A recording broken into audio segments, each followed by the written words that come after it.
All right, tonight I want to talk about sellers and everything to do with working with sellers, including a little bit on prospecting for sellers. So let's start out with just a conversation about how would you go about finding sellers other than the ones that come to you by referral and everything else. Any of you guys actively pursue sellers that you're not? I use MLS. I use expired, entry only, stuff like that. Trying to see what's going off the market. Okay. Reach out to them, go door knock, see why their house can sell, what was going on with that. I mean, just be getting positive feedback, doing that. Just really started actively doing it now that I have more time in the day. But I mean, those are really the two tools I've been using to try and find seller prospects. Would be, expired, canceled, things of that nature. I've tried a couple mailers. I've had a little bit of feedback on it, but not much. But again, I only sent them out 3 days ago, so Right. not exactly sure how that's going to pan out. What kind of mailer are you doing? Just a personal mailer. One of them is, hey, just introducing myself. I saw that your house is on the market. If you're ever interested in, interviewing agents again, please give me a call. Put a card in. A couple of them I put into just local contractors. Just send them out a mailer saying, hey, my name is Paul Maloney. If you're looking for an agent, looking for, an idea, if you're looking for a new property or a new project, please keep me in mind, things of that nature. Just a little, I haven't used the Pro Tool or anything like that, just kind of, not handwritten, but self-typed up, things of that nature. Okay. That's all I've really been doing right now. Right. You do any, Louis, active seller prospecting letters or anything? To be honest with you, I have not, just because I've been receiving referral stuff, people I've done business with. Yeah. I tried that. One thing that I did kind of toy with is with RPR, where RPR comes with a quick comp. I don't know what that with you guys, but I did a class with it, and I said, why don't you just do a comp on a property that just expired, see what RPR pulls up or then what it is listed at. Why don't you go bring this as a presentation? Sellers to say, hey, I have buyers lined up. Oh, that's what else. Probably going to do without investing too much time in it. Yeah, I think anything that's going to work for you guys initially is going to be the one-off handwritten notes, to a few homes in the neighborhood. If you notice a recent sale that sold fast and for more than asking. Bulk mailers, unless you have a lot of money, which I don't think any of us really do, it's probably not worth it at this point. More of let's show you guys how to find some expired, show you how to find entry onlys, and then I will send everybody a letter that I've used in the past as an example. You can use it as it is, or you could kind of change it out. But it's basically says the market's hot. If your home expired, there's maybe some reasons why, and maybe it wasn't the price. It's just meant to intrigue interest and try to get them to call you back. But the other thing is just that you want to go out there listening in a certain area, just watching the market and seeing what's sold in the last couple weeks, just kind of getting an idea of, if a house was listed for 200 and sold for 215, whether you sold it or not doesn't mean you can't share the news. It could have been another company that sold it, but you're watching the market and you're saying, hey, I'm not sure if you noticed, but this house in your neighborhood sold for, $215,000 in 2 days on the market, and it was listed at 200. If you thought about selling, there's no better time than now. Give me a call and we can chat about it. Simple as that. Very simple letter. The longer the letter is, the less they're going to read the whole thing. Just something very simple, very easy. And even if you did a letter that's typed out, I'd probably stick a note on it or something, or write in the back of your business card something like, hey, hope we get a chance to chat. And your name. Because then it looks like it wasn't mass produced. It looks like you took time to have your day to write a little personal note. So if you want to go after sellers, it's kind of a week-to-week thing. You've got to create a plan, and whether it's 10 or 15 or 20 mailers a week, and stick with that plan and just do it every single week.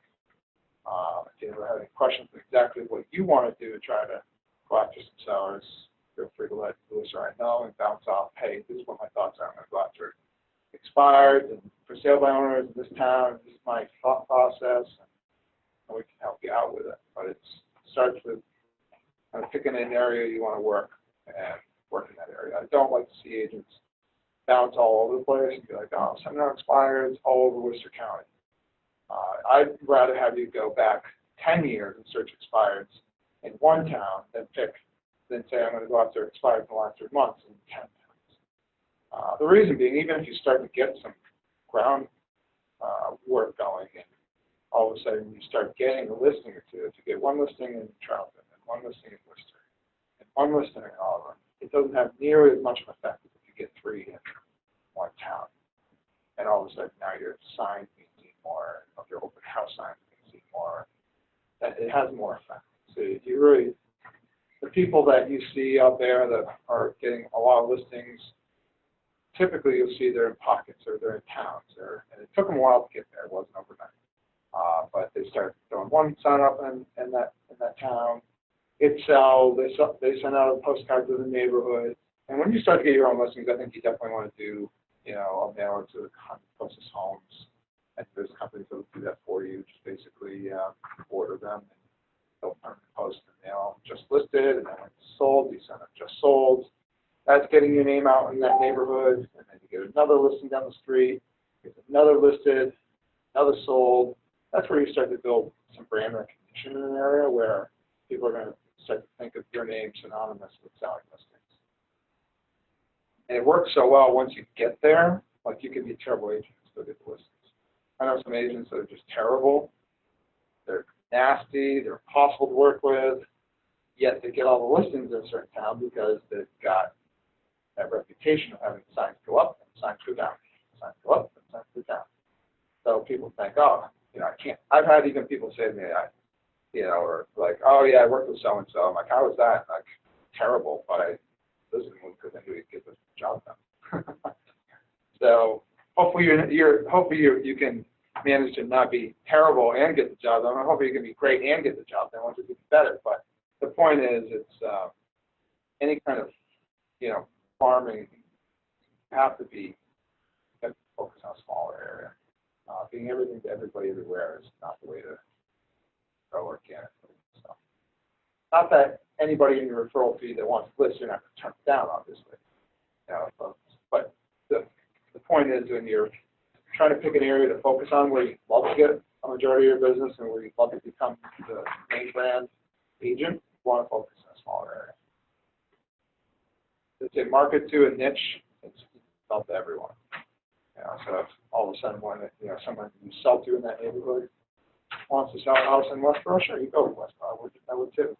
But that's not the point. You focus your marketing on where you want to be. Make sense?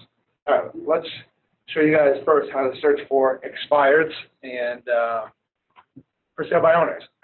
So search tab isn't just for finding properties for your buyers, it's also for finding things like expired. You can do a search. I'm going to search just single families, and I want to pick expired and cancels. Temporary withdrawn, you can't go after. Technically, they're still under contract. And how do we do that? Hold the control key and press the button. Okay. Whoa. Hello. Better? All right. So you want to focus on expired and cancels. Temporary withdrawn are under contract. That would be, most often it should be done if like an agent is told, talk to someone, so I was like, let's just take a break for a couple months. I know I'm still on a contract, but let's just take it off the market for now. They'll temporarily withdraw. So you're not supposed to go after those. Expired and canceled, you can go after. The thing about expired and canceled, if I just did a search in, let's use Auburn as a town. Thing you have to remember is that an expired MLS number does not mean it necessarily didn't come back on the market again. It could have come back on the market with another agent under another MLS number. So when we search for expireds, we're going to get a list, but we have to basically make sure it never came back on the market. So I'm going to say expireds in Auburn, You can do today through a back date, like today through 6 months ago, or you can do a time frame. So if you really want to try to go after expires, I would recommend you do a time frame. And you might want to go back to like 01, let's say 2000, let's say 2010. And let's do through 01, 2014. So that's going to be off market within that time period. And the reason I'm doing that is I'm going to say I'm looking for expireds that were on the market a few years ago. They didn't come back on the market, and maybe they're just thinking about coming back on the market now. Maybe they set their goals aside for the time being. Now they're thinking about coming back and doing something. Typically, people, when they decide to put their house on the market and sell, they typically don't say to themselves after it didn't sell, you don't forget it, honey, we're staying here forever. I hope you enjoy this house because we're never moving. It's not typically what people say. They say, let's put our goals on hold for now. We're not getting the price we need. We're going to milk it out for a few more years. I mean, occasionally there's somebody that will say, oh, let's just renovate this house or let's add on to this house and stay. But typically people have a reason for listing. They're not going to easily let go of those goals forever. So we're going to try to find people in here that have not put their house back on the market yet. So we've got our time frame, expired, canceled. Let's just see what the count is here. 422. It's kind of a lot. Honestly, if you're going to do this list, I'd probably say give yourself a few hours if you want to build a good list. And you probably do look at 300 to 400. My guess is if you're looking at this time frame and you do 300 to 400, you're probably going to end up with about 100 that actually have never come back on the market. So you'll end up with, hopefully about 100 properties that have never come back on the market since they've expired a few years ago. Prime opportunities to go after them as far as I'm concerned. So let's do the search now. So we're going to hit search.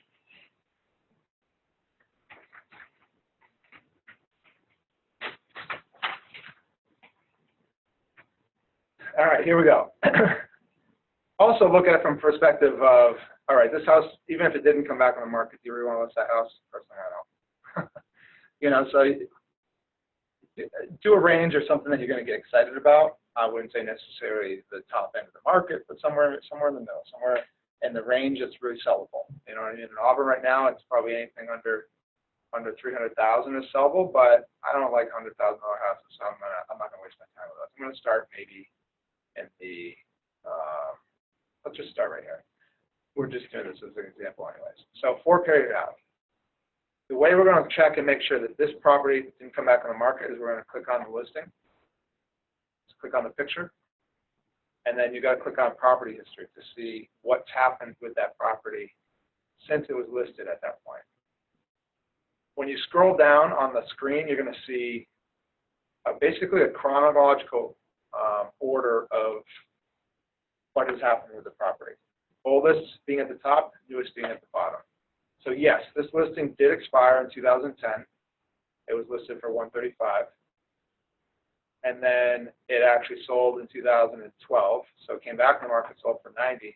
And then it actually probably was renovated and came back on the market again and sold for $219. So it was probably either bank owned or a private sale or an as-is sale, probably, who knows, something like that. They ended up listing a couple times. It eventually came on the market and sold.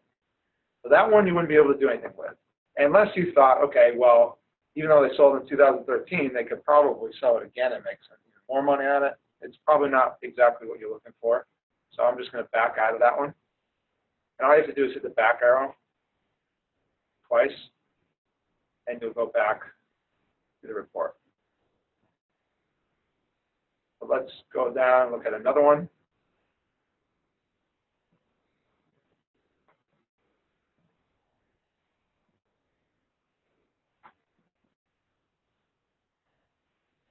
All right, this one, I'm going to click on the property history. I'm going to scroll down. This one expired in 2013, never came back on the market. So we know that one. Can you see how the only listing down there is an EXP in 2013. So we're going to be able to use that one. So that one, 140,000 square foot house, I guarantee it'll sell for more than you can look at the pictures and say, is this something I want to go after? Yeah, it looks like a decent house. 140 all day long, that would probably sell right now, probably quite a bit more than that actually. But now we have one. Use that one. Once you get used to this, you'll be able to move pretty quickly. Let's look at another one. And I'm just marking them because I'm going to, and at the end of the day, once I've marked the ones I want to keep, I'm going to just hit a keep button, and it's going to keep only those ones. Click on this one. Got property history. Scroll down. This one expired and then sold in 2012. But then it was rented in 2013. Not sure why. Maybe they were trying to flip it or something. You could research that one more if you wanted to, see if maybe, what you could do with that one is I would probably go back and I'd look at the public records. So if I go back here and look at the little book button, that's the public record for the property. And he lives at, Robert Peters is the owner, he lives at 6 Melvin Drive, Oxford. So you might want to mail him a letter. Say, hey, I noticed you had a property that expired, and then you end up renting it. Just curious if you're interested in selling it at any point. Sometimes you'll catch somebody that's just like tired of renting to rent, the tenants and just wants to get rid of it. So might be worth a shot. All right. Make the backspace. You guys got the point of that? Any questions on that? Okay, so you're basically going and developing a list. So we'll get one more, 10 Phoenix.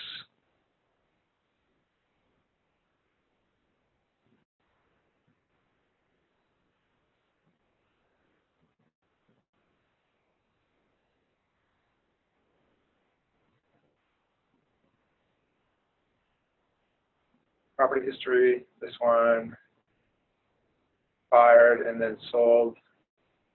Well, sold for 101, and then in 2011 sold for 220. That was probably a flip too. So you're not gonna, out of 400, you're not gonna get 300. But my bet is if you went through this whole list, you'd probably get at least 80 to 100. So just pretending I actually looked at these and they are actually workable, checking off the boxes as I go.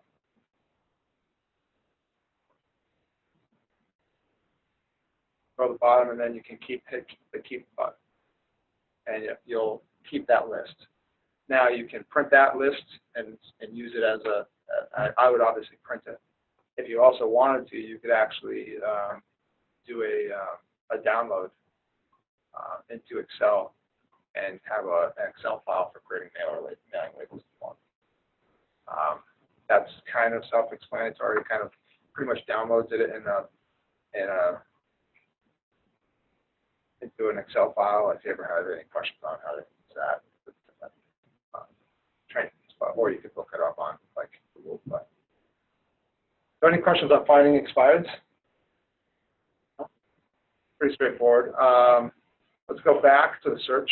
I'm going to go back to the search. So the other one that you can look up is whether you look them up expired or active is for sale by owners. So for sale by owners that are in MLS have either typically paid someone a set fee to get into MLS. Like you guys have probably heard of isoldhouse.com and companies like that. There's companies out there that will list their for sale by owner property in MLS for a flat fee. Once they enter it in, it's listed as an entry-only listing, meaning, and basically the listing agent is really offering no service other than to put it in MLS for them. They've already made their fee, so you're not really interfering with an exclusive contract with them, so they're kind of free game. They're pretty much free game for you to go and try to see what you can do with. Unless you want to get really aggressive and try to convince them, right away that selling by owner is not the way for them to go, then I usually recommend you just go with a soft approach. Hey, Mr. For Sale by Owner, I'd love to come over and check out your property and just see what it looks like in case I have any buyers that might be interested. Pretty simple as that. What's a good time, convenient time when you can be over there that I can stop by and say hi, just check it out. I don't know any For Sale by Owner that's going to deny that access. And it's really just an opportunity for you to go over there, see the house, and chit-chat. I've literally had agents overthink that and go there and be all scared, and then go there, chit-chat, and then end up leaving with a listing because the owner just like, hey, I like you, and I'm tired of this already. You just caught me at the right time, and I'm ready to list with an agent. How much would you charge? And they literally walk out the door with a listing. So, and if they don't, then you just keep in touch. You know, a lot of agents, I'll just say, even if you're afraid to say it when you're leaving the door, call them back sometime. And whether you do it when you're there or you do it some other time over the phone, just say, hey, I enjoyed meeting you the other day, or I enjoyed meeting you today. Your house is great. I know you're selling by owner, and I can completely appreciate why you're trying to do that. But eventually, I know most sellers end up listing with an agent. And I'd like to be considered that position. Right? So, would you mind if I stop by sometime and show you how I sell homes? And sometimes the sellers will get with that. If they're not okay with that today, you just, every once, and maybe they'll say right now, they'll say, well, not right now. And, you know, one of the most successful agents with Exit Realty, he didn't have a hard approach at all with sale by owners. He used to list 30 to 50 sale by owners a year. It was just a matter of follow-up. It was just a matter of staying in touch. Hey, how'd your open house go last week? I know you were doing an open house. Hey, got any questions? Need any help with anything? I know that all the forms can be crazy, difficult, and scary. If you have any questions, I'm here for you. And just being there for them and just not telling them they're crazy for trying to sell by owner, a lot of times it's a list. Don't be scared of them. If anything, it's a good chance to get to know your market a little bit better if you'll see the house. So definitely call it sale by owner. Casually, gradually, and you'd be surprised how many opportunities you get. So entry only, how do you find them? In MLS, we're going to do a search for active first. So new through reactivated, single families. Let's look in Worcester. Let's see how many are in Worcester.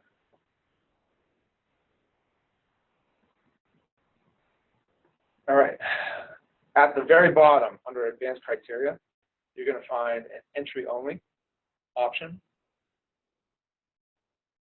And for the entry only option, you want to enter into the box a Y. But if you ever have any questions, if you guys haven't used MLS a lot yet, whenever you see this little magnifying lens, if you click on that magnifying lens, it's going to tell you what you're supposed to put in the box. So if you had any questions, what do I put? Yes, Y-E-S, do I put Y, do I put an N? Just click on the little magnifying lens, and it's going to tell you what you should be putting in that box. All right, so now we have a Y. Make sure you hit this little add button so that it adds it as a line into your search. So you put entry only Y and you click on the add button. Now we have entry only. There is 0 in Worcester. Oh, I had Auburn. Sorry. Let's add Worcester.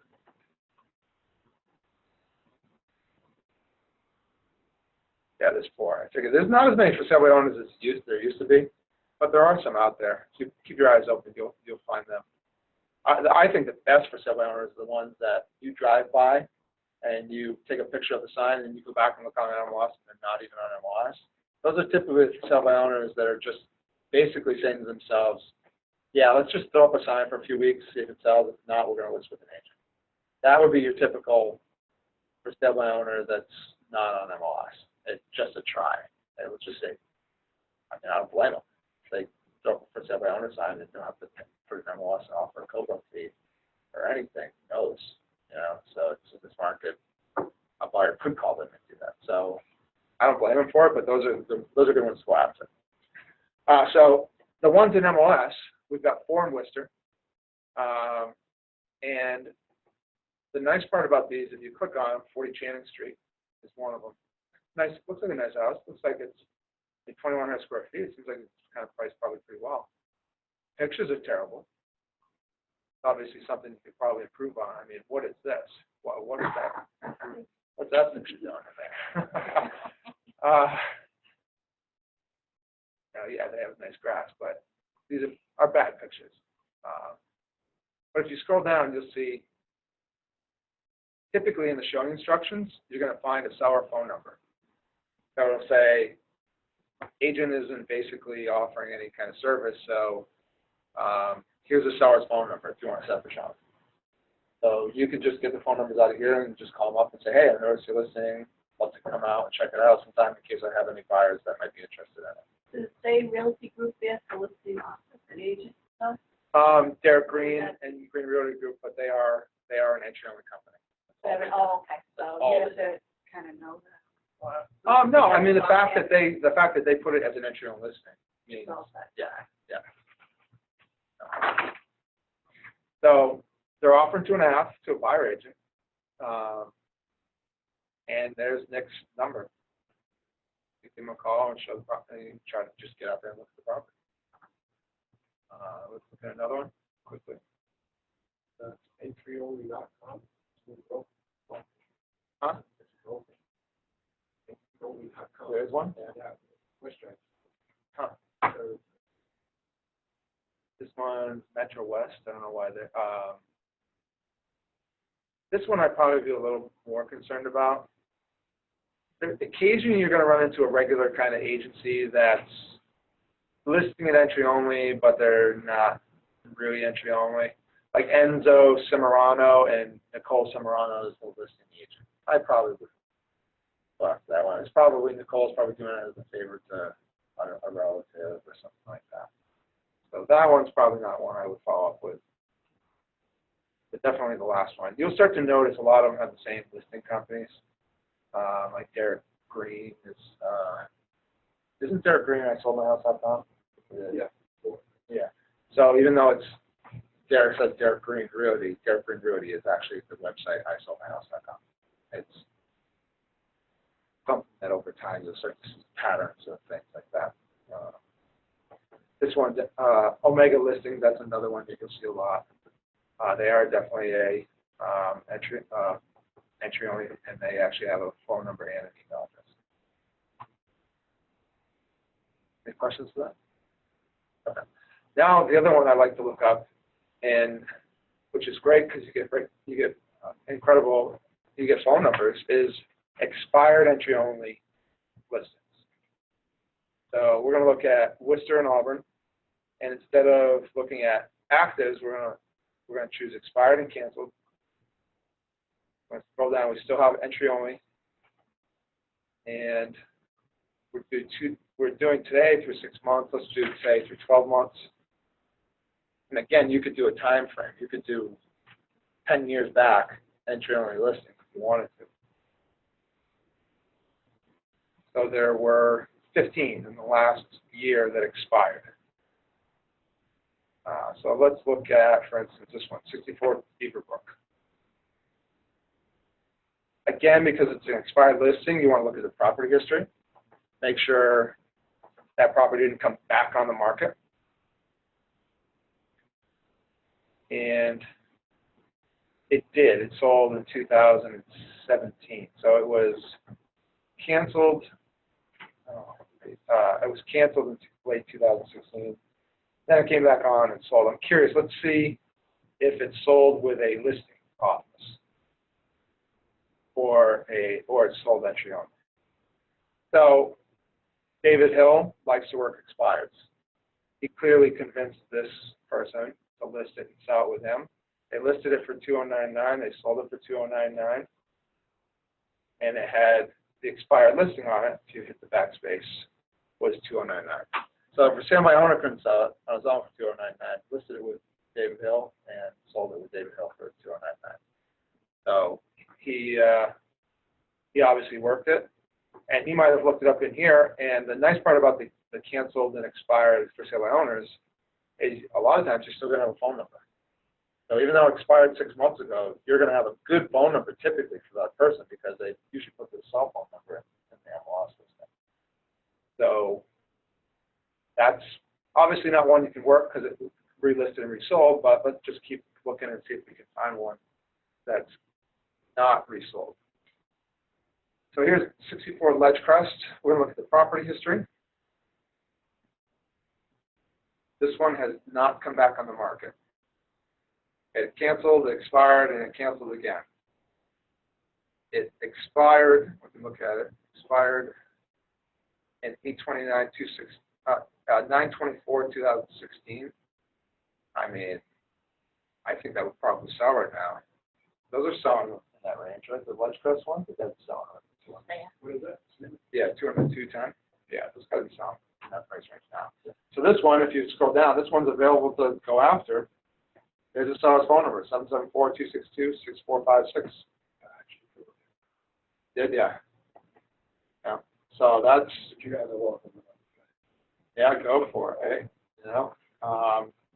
So that's one you can go after. Let's take a look at one more. 18 Wilkers. 118. We're going to look at the property history again.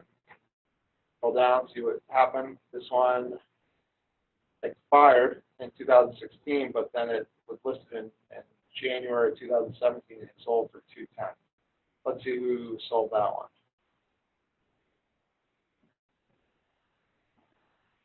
Alpha Realty, John Bango. So he listed it, took it for sale by owner. It wasn't for sale by owner. He listed it. Actually, well, that one looks like it was for sale by owner again. It says text to call owner for showing instructions. So that looks like it might have been a for sale by owner that was actually successful in selling his property. So any questions on that? How to find those for sale by owners? You basically just search an entry only. You can go back as far as you want. You can go back 10 years. Go longer than that if you want. But it's a great way to try to find some listing opportunities.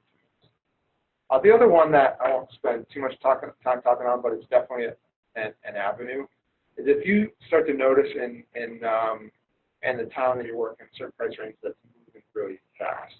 Like let's take Auburn.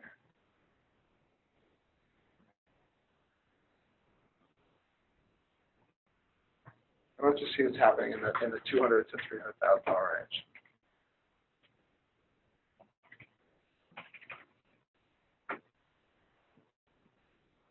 I'm going to look at contingents and under agreements. Currently 23 in Auburn. I want to look at for something basically was days in the market, like barely any, and one under agreement fast. So like this one, for instance. It's a 936 square foot ranch. It was listed for $219,900 and went under agreement in 6 days. So you probably, if you're going to use that as an opportunity, whether it's you use it under agreement or use it as a sold, you want to print it out so you have those details, and you could put them in a mailer or you could put them in a handwritten note or something. So now we have a big success story to use, whether it's yours or not, doesn't matter. So now what you can do is that was a 936 square foot ranch.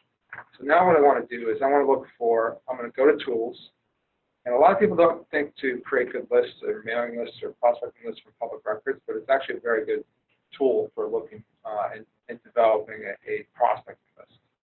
You go to tools, public records, and what I'm going to be looking for is ranches or smaller houses that sold between, I would say, 5 and 10 years ago. They're most likely to probably do something again. They say that people move every 7 years, some less, some more. I think people that have basically bought in that range might be thinking about doing something again. So let's see what we can find for sellers who sold their property, let's see, 7 years ago would be 2007, right? 01, 2000, let's say 2008 through 01, 2000, and let's do 5 years, so 2013. So we're looking for properties that sold in that time frame. And we're also looking for, and we're going to go down to advanced criteria, and we're going to look at living area. So we know that one was 936 square feet. Let's do 900 to, let's say, 1,300. I wouldn't go lower than 900 because, personally, I think houses under 900 square feet are pretty hard to sell. It's, you know what I mean? They're just such limited square footage that sometimes they're more of a challenge than anything to sell. So we're going to add that criteria. So 900 to 1,300 square feet. sold in that last time they sold was in that range, and we're going to look at single families under the property type. Now let's see what kind of list we get. Enter, oh, town, we've got to enter town. So we're going to do this in Auburn.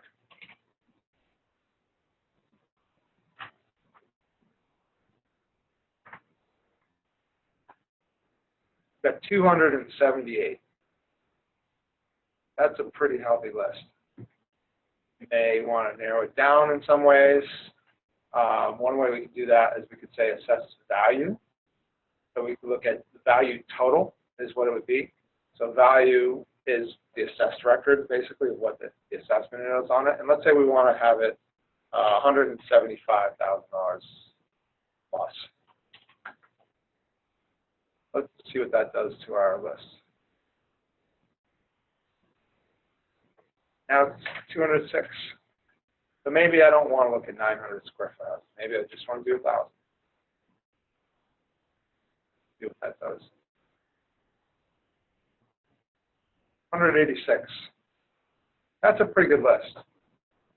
Even if you said, you know what, I'm going to work this list. I'm going to create a little mail that says, hey, now might be a great time to upgrade your home, sell yours and buy a new one.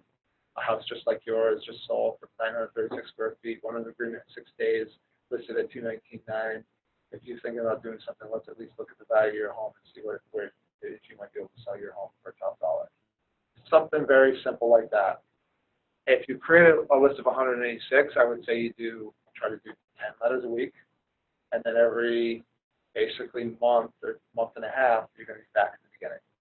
So you do 10, 10, 10, 10, 10 until you're done with actually every 2 months you'd be at the beginning of the list again. So just do 10 every week, and then when you get to the bottom of the list, you start over. And that would basically put you on every 2 months, they would be getting something from you and work it all year. I mean, the good part about a lot of those people is you might have some that are looking to sell and move down south, but you might have also some that are looking to upgrade their home to another home. So sometimes with this group, you're going to get 2 sales with 1 hit. You're going to get someone that, and every month you might have a different example of, hey, here's another one that sold. Maybe you work this whole market, you have just a list of the activity that happened in that price range on a month-to-month basis. People, the 4 or 5 that sold in that price range, you just work these lists. So it's a great tool for working that kind of list. The other thing you could do is you could do, let's just delete our assess total. You could say, I want to look for homes that have built, that want to downsize, or they want to, they just got too big a house. A typical seller like that probably has owned the house quite a while. So they've probably owned it more than, I would say, well over 15 years probably. Well, maybe not a ton more than 15 years, but you're really looking for people that are like empty nesters at this point. They've owned their house for 15, 20 years maybe. They bought a 2,000 square foot house, 3,000 square foot house. Their kids are in college now. Their kids have been gone. They're thinking, man, this house is big. Maybe I want to get out of this before winter. That would be another group you could go after. So we're going to do 1-1. Let's just change this to, let's say, 1-1.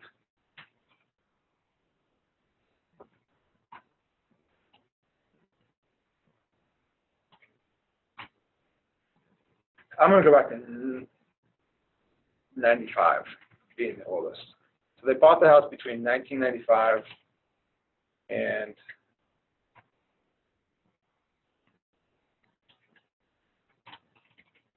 2005. 2005 is at least 12 years. So that would include maybe the people that upgraded their house when their kids were 6 or 7. They've owned it for 12, 13 years. They're still thinking about downsizing. Let's see what kind of numbers we get out of that. So last time they bought their house was 1995 to 2005, but we're also going to, in this category, we're going to change the living area to, let's say, 2,000 plus. If you're in less than 2,000 square feet, you probably don't think it's a very big house. You're probably not as concerned about all the oil you're going to spend this winter. Let's just see how many we get for 2,000 plus square feet. Last purchase between 1995 and 2005. And let's see what we got. 270. So again, you can narrow that down a little bit more. You could say 2,200 square feet. Let's just see what that does if you don't want to work that big a list.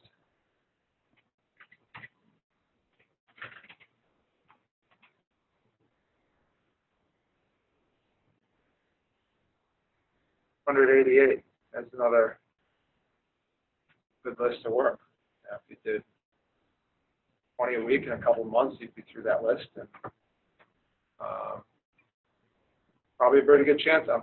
Both of these lists we've done, there's absolutely no doubt in my mind there's some sellers in there. Just a matter of if you can get in front of them and stay in front of them enough to make sure that you get an opportunity to list it when they do decide to do it. So, any questions on that? I'm kind of creating some good working lists to work off.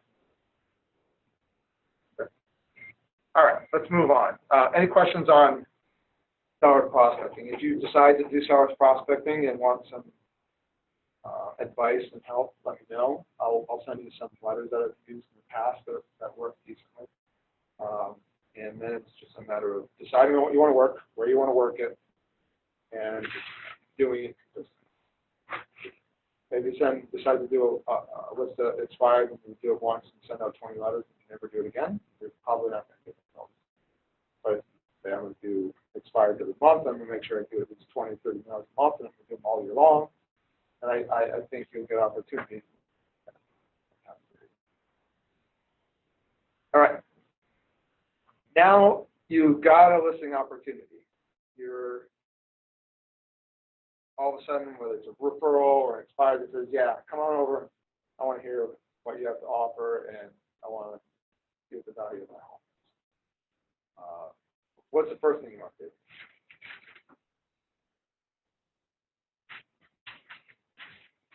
Or you're on the phone with that, or talking to them. Yep, as much as you can over the phone about the house. How long have you owned it? What? Tell me about your house. How many bedrooms? How many baths? Fireplace. Recent updates you've done to the house. People hear most about your house. Just anything you can ask. The more you're involved with them, the more questions you ask, the more they feel like you already care what they have. So the more questions you can ask, the better. Why are they moving? Find out their situation. Why are they thinking about moving? If your house sold tomorrow, where would you guys be headed? Important question. Sometimes it's, well, we don't know. Sometimes we'll find a place. I mean, one of the questions I ask sellers now a lot at every particular position. Especially if they're like, well, I don't know, I think we're going to buy another house, so you want to find out, is it selling your house going to be contingent on you finding another house? If probably a super good offer tomorrow, you think you can find another place to hang your hat for a while you find your perfect next house, or are you just going to have to say, well, now we'll have to negotiate it contingent on us finding something? I want to find out all those details up front. Because it's going to be important to know. Next, you have the address. You have information that you jotted down when you're talking to sellers. The next thing to do is go back and start doing the research. They may have told you the square footage. They may have not. One of the first things I'll always do is I'll come back to the tools button, and I'll do two things. First, I'll pull a public record report on the property. And you want to print all this stuff out, because you want to bring it all with you. The more stuff you can bring with you to a listing presentation, the better off you're going to be. And it makes you look like you've actually done your research. Yeah, I'm just going to do the proper address just for the sake of it. I know the address. So 12 Lancelot Paxton. What's that? You're on? Okay. So this is the public record report. It tells me the owner's names. The reason that's important is if you were on the phone with a seller and it was Eric and he said, yeah, okay, great, I'll meet you next week. And you go on here and you see Eric and Melissa Gantz. You want to call back and say, oh, I just noticed that Melissa's on the records too. Is she going to be there? because you want to present to all parties. You don't want to go and have to do 2 listing presentations. You don't want to find out, you're going and speaking to him and they're getting divorced and he's interviewing you or she's interviewing somebody else. And I mean, doesn't mean you won't go, but you want to at all costs try to have both parties there. It's important to, I don't know, one person might be meeting or they're not going to be a decision maker. So you want to know that you're meeting with everybody that's there. It also tells you some critical details about the property, the square footage, the acreage, how many bedrooms, how many baths, the year it was built, what type of property it is, if there's any other details about it. It'll tell you what they bought it for, when they bought it. A lot of times it'll have the mortgage history if you scroll down here. That's not necessarily the most recent mortgage history, but it's some information. I'll show you guys how to go on Mass Land Records and look up if there's other, what there are for mortgages on a property. But this is a good piece of starting point information that I'll print out. So you want to print that out and have that while you start to work on your CMA. The next thing I do is go to Tools, Property History, because you want to see if it's ever been listed. For one, it'll help you with your CMA, and 2, you'll see if there's any discrepancies between the last listing sheet and the public records. So sometimes, whether the assessors didn't catch a certain square footage, or maybe the owner renovated the basement and never told the town, or wasn't permitted, stuff like that. There's some times when you'll find discrepancies. It'll say one thing in public records, it'll say another thing in a recent listing on the property in the last couple of years. You want to find that out, and it's going to be something you want to ask and go to the listing presentation, because you want to find out, is that going to be something that's going to cause a kink in the sale, or is it just, if you not notice, there's a button in MLS listing that says living area, and you can include the square footage of the basement. So you could say, you can click on a button and say that the reported square footage includes that basement area. Some agents don't. Personally, I think, why wouldn't you want to show it as included? That makes the house bigger than it actually is. All right, so let's look at the property history. So there was some listings on the property. This is the last time it had been listed, was in 2012, before I listed it on the weekend, or last week. We're going to look at this old MLS history because we're going to build a market analysis based on it. So I would print out the full listing sheet with gallery from the last listing, because there might be things you point out to the seller, like this is maybe, especially if it's expired, you might be able to point out things like, here's some things I would do differently. So if, for instance, this was an expired and you were going after it, you got an opportunity to meet with them, and you print this listing sheet out and you see things in here that you would maybe improve, you want to point it out. Personally, I hate all caps. I don't know why I hate to do all caps. It drives me insane. I mean, sometimes it's just the little things, but I would do that. They did get all the dimensions in there. If you notice the expired listing didn't have any dimensions on room, you want to point out that, hey, I would make sure that the dimensions are here, that we list all the features of every room. I would make sure that we, make the listing sheet look as good as possible to the potential buyers that we're going to get. You want to print it out too, so that you can show the seller maybe some issues with photos, like let's just see if there was anything that you can point out here. I would have done something different with that photo so it doesn't look so glary. What is that? This one's got a date stamp in it. You don't want to have date stamps with photos. They'll automatically age the property if it's been in the market for a while. I mean, that's pretty good.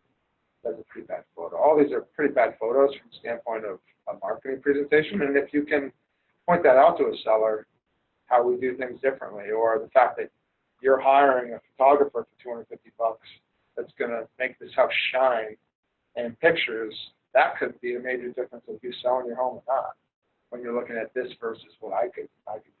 But these are all things you want to be able to point out which is why you want to have a copy, a full color copy of that previous listing when you go to the listing presentation. But most importantly, you also want to use this MLS number to start building your market analysis. So if you don't have it, I'll show you. If there was no MLS history on the property, you can still just use the information from the public records printout that you printed out. But if there was a past listing, I like using the MLS number to create my market analysis. So we copy this MLS number. Now we're going to go over into the tools and to the comparative market analysis tab. If you haven't been in here before, practice with it. Get in there and practice with it. Do it on your own house.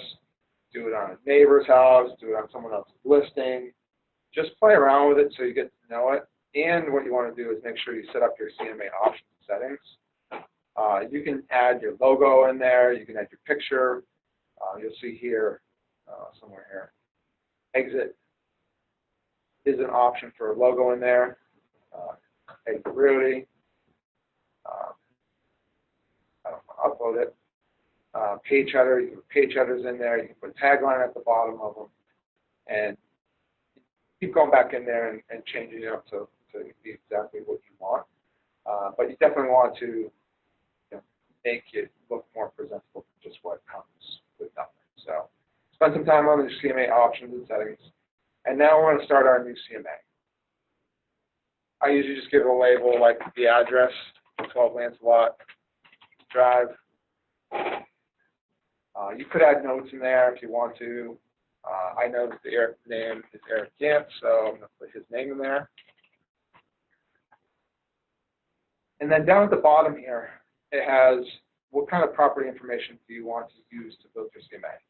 If you didn't have an MLS history on it, it was never listed in MLS, and when you did the property history search, you couldn't find any listings. Then you could just take the public record information and fill it in here: bedrooms, baths, living area, lot size, year built, and you can do your same thing with that. But if you had an MLS history on it, you want to do the or button at the bottom, and you want to paste in that MLS number that you took out of that previous listing. So I'm going to use that listing number as a base to build my CMA on. Make sense? Okay. Hit save. Now you notice when you're in your CMA, you have, these are the tabs. You can keep going back and forth between them until you're ready to print and export. But these are the tabs you're going to be concerned with when you're trying to put your CMA together. The first one, obviously, is your Search MLS feature. That's how you're going to basically pull in properties into your market analysis. If for some reason you're having trouble finding MLS histories from sold on MLS, you can do a public record search, and that'll pull in properties that sold that might have sold off MLS record. Typically, you're not going to have to do that because there's going to be plenty of MLS records, but occasionally, if you got one of those off-the-wall properties, you may have to look and search public records to try to find some too. They're not typically going to be the best comps because sometimes those are like private sales, like, hey, you know, you've been paying for a while, I'll say my grandmother's house for $50,000 worth. Yeah, who knows? But I would start with the MLS search. All right. So now I know the property, I forget what the exact square foot of the property was. I think it's 2,000. If you had the public records thing out there, you would see. But let's say we had a 2,200 square foot house in Paxton, and we want to look for comps for that property. I would typically start between 200 and 300 square feet plus and minus of that house. So if it's 2,200 square feet, use a search range of like 2,000 to 2,400. If you need to expand it because you're not getting enough comps, then you can do it maybe 1,900 to 2,500 square feet. But you want to stay roughly in the same category because you're looking for houses that are as like kind as possible, that have sold and that are on the market that are close to that property. So right now we have 29. That's pretty good. I do know the property has a 2-car garage, so maybe I add 2 in there for garage spaces. I only have 1. The other thing you want to make sure of is I usually select everything from new down to sold, because I want to show my seller what's on the market, under agreement, and what's sold. So right now there's 10. Let's just see what those 10 are. I can always come back and search for more comps, but let's look and see what those are. Maybe I'll do 2,025 square feet. Let's see, there's 13 now. So you can keep hitting the count button and seeing if you have to adjust. I want to, ideally, personally, I want to see at least 3 or 4 sold and at least 3 or 4 actives in my market analysis. Let's scroll down and do a search.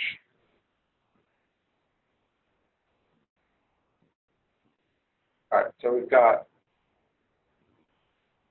13 of them. That one doesn't really look like the house. I don't think it's going to be comparable. This one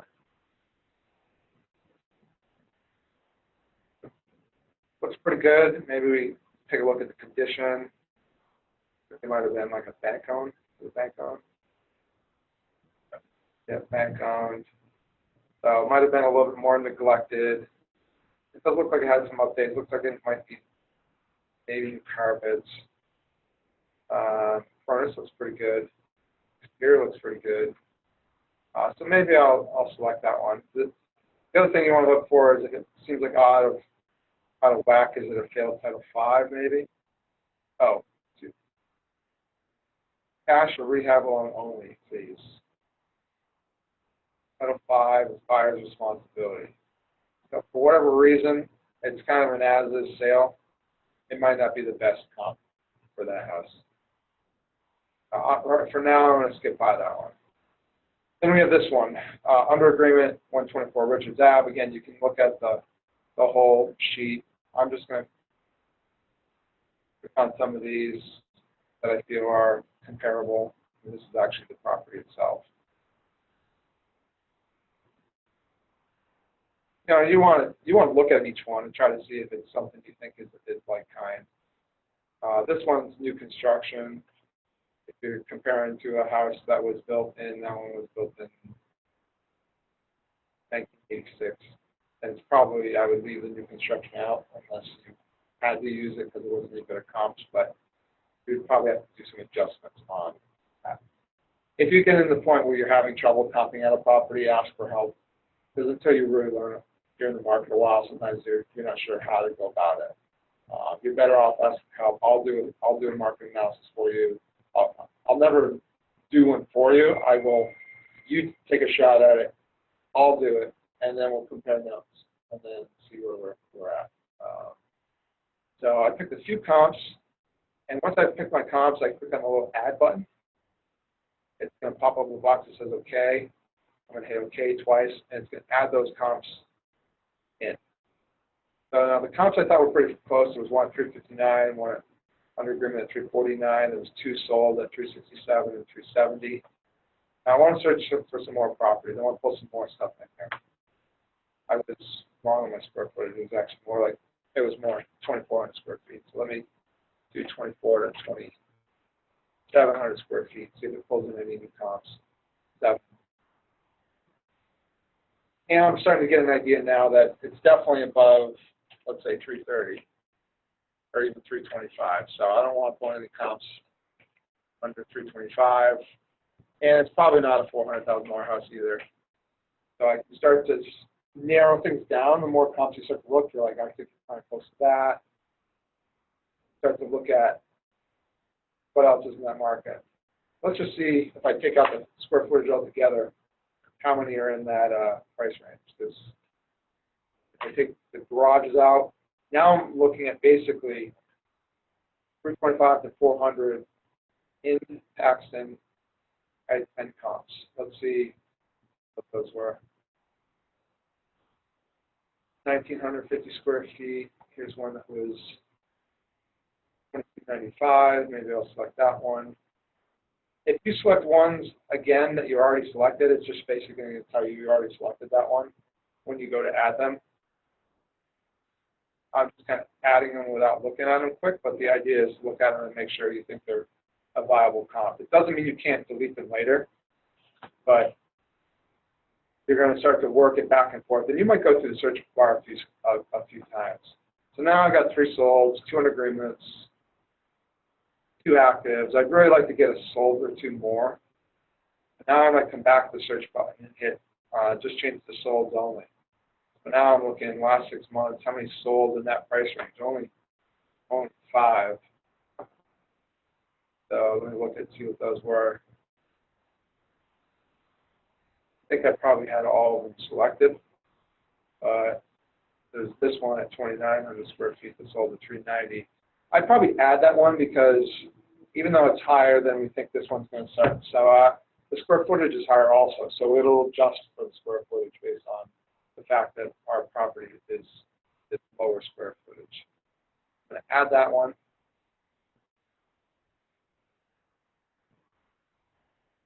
Now we have 4 solds, 2 under agreements, 2 contingent. If you think you're happy with that, you can move forward. If you want to delete any of them, there's still time to delete them. You can just click on the ones you want to delete and delete them. Sometimes I'll just be picking a bunch of properties and then I get on the screen and I'll look into some outliers. They're just like, maybe let's say there's one at 310.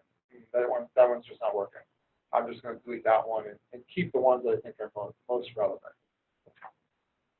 All right, so now I think I've got my comp settled. I'm moving on. If you wanted to do a price adjustment, hopefully you found enough comps that are fairly equal.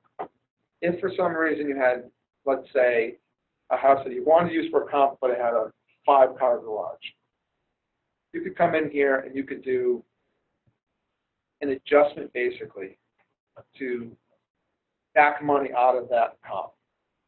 If you ever get into this, again, you can ask for help on it because what you're not going to know for a while, and there's no set standard for this, is what is a 5-car garage worth compared to a 2-car garage? Sometimes it's just a sanity check. That's all I think about. Like, okay, I was a buyer, I was looking at a house with a 2-car garage and a 5-car garage. Unless I absolutely had to have a 5-car garage because I was a car enthusiast, then I probably wouldn't personally pay more than $20,000, $30,000 more for something like that. Maybe that's a stretch.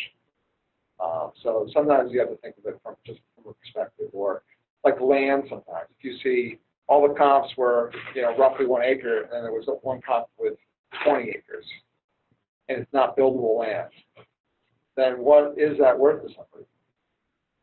My opinion, it's not worth a whole lot, unless somebody has to have horses or somebody, you know what I mean? Because if somebody doesn't need 20 acres, they're just looking at it as, I'm going to pay more taxes on it, more maintenance, and I don't need it. So not everything has a huge added value.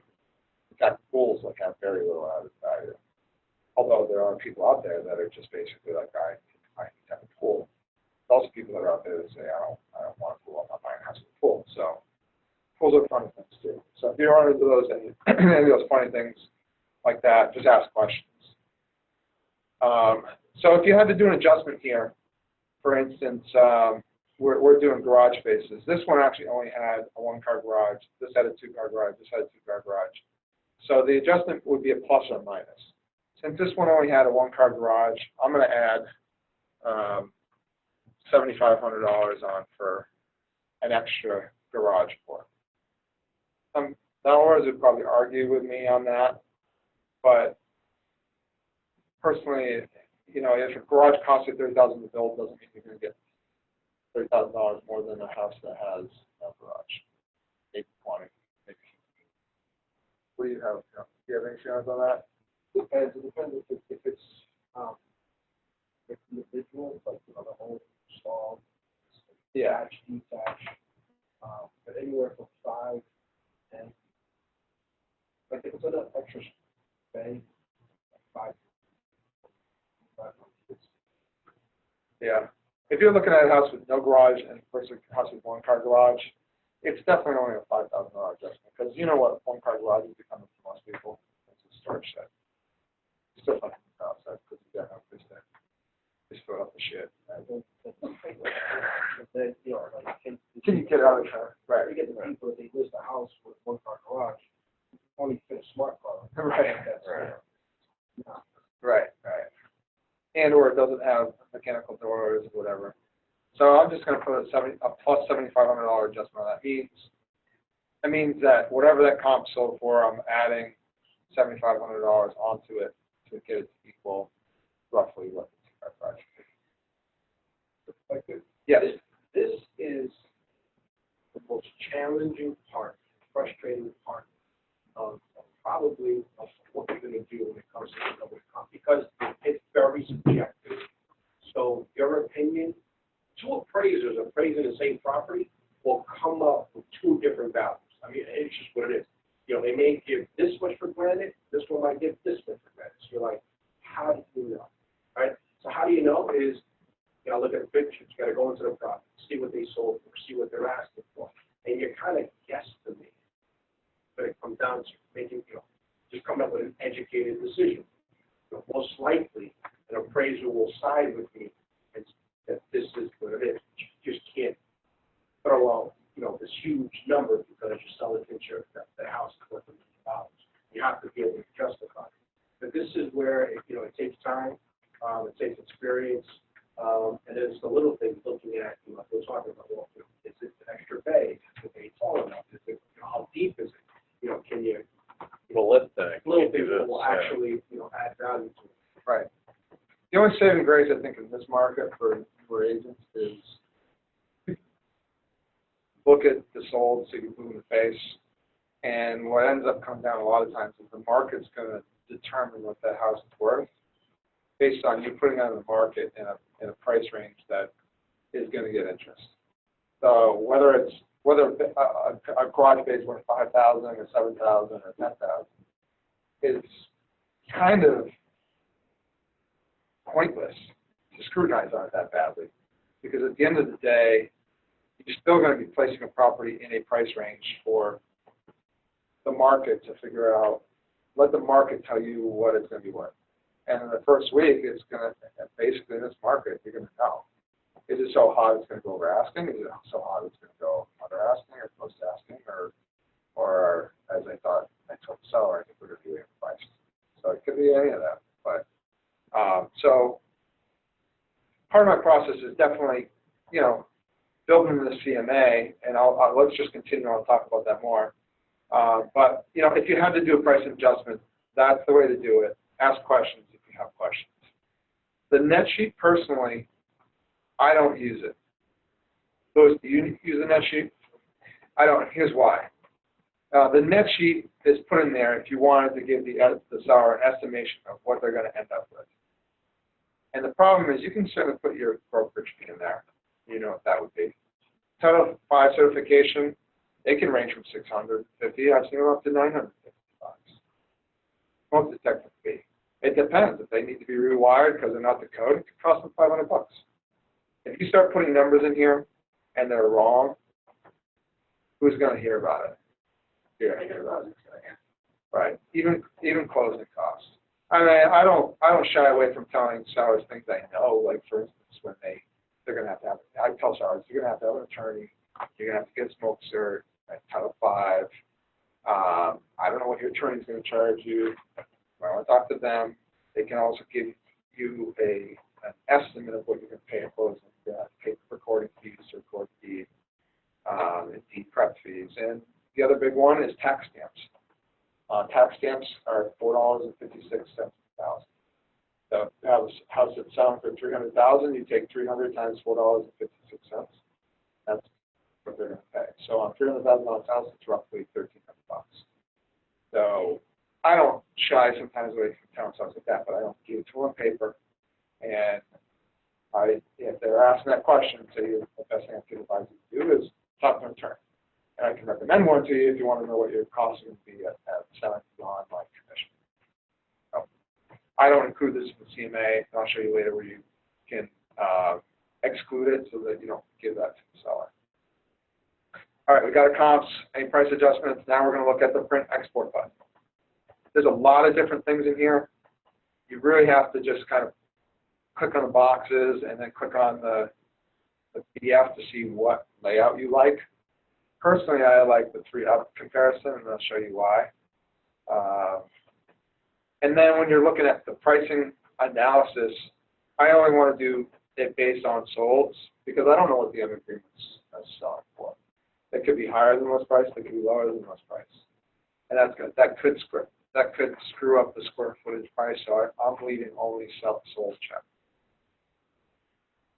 And right here, estimated net proceeds, I'm unchecking that box, because I don't want to show this or that page.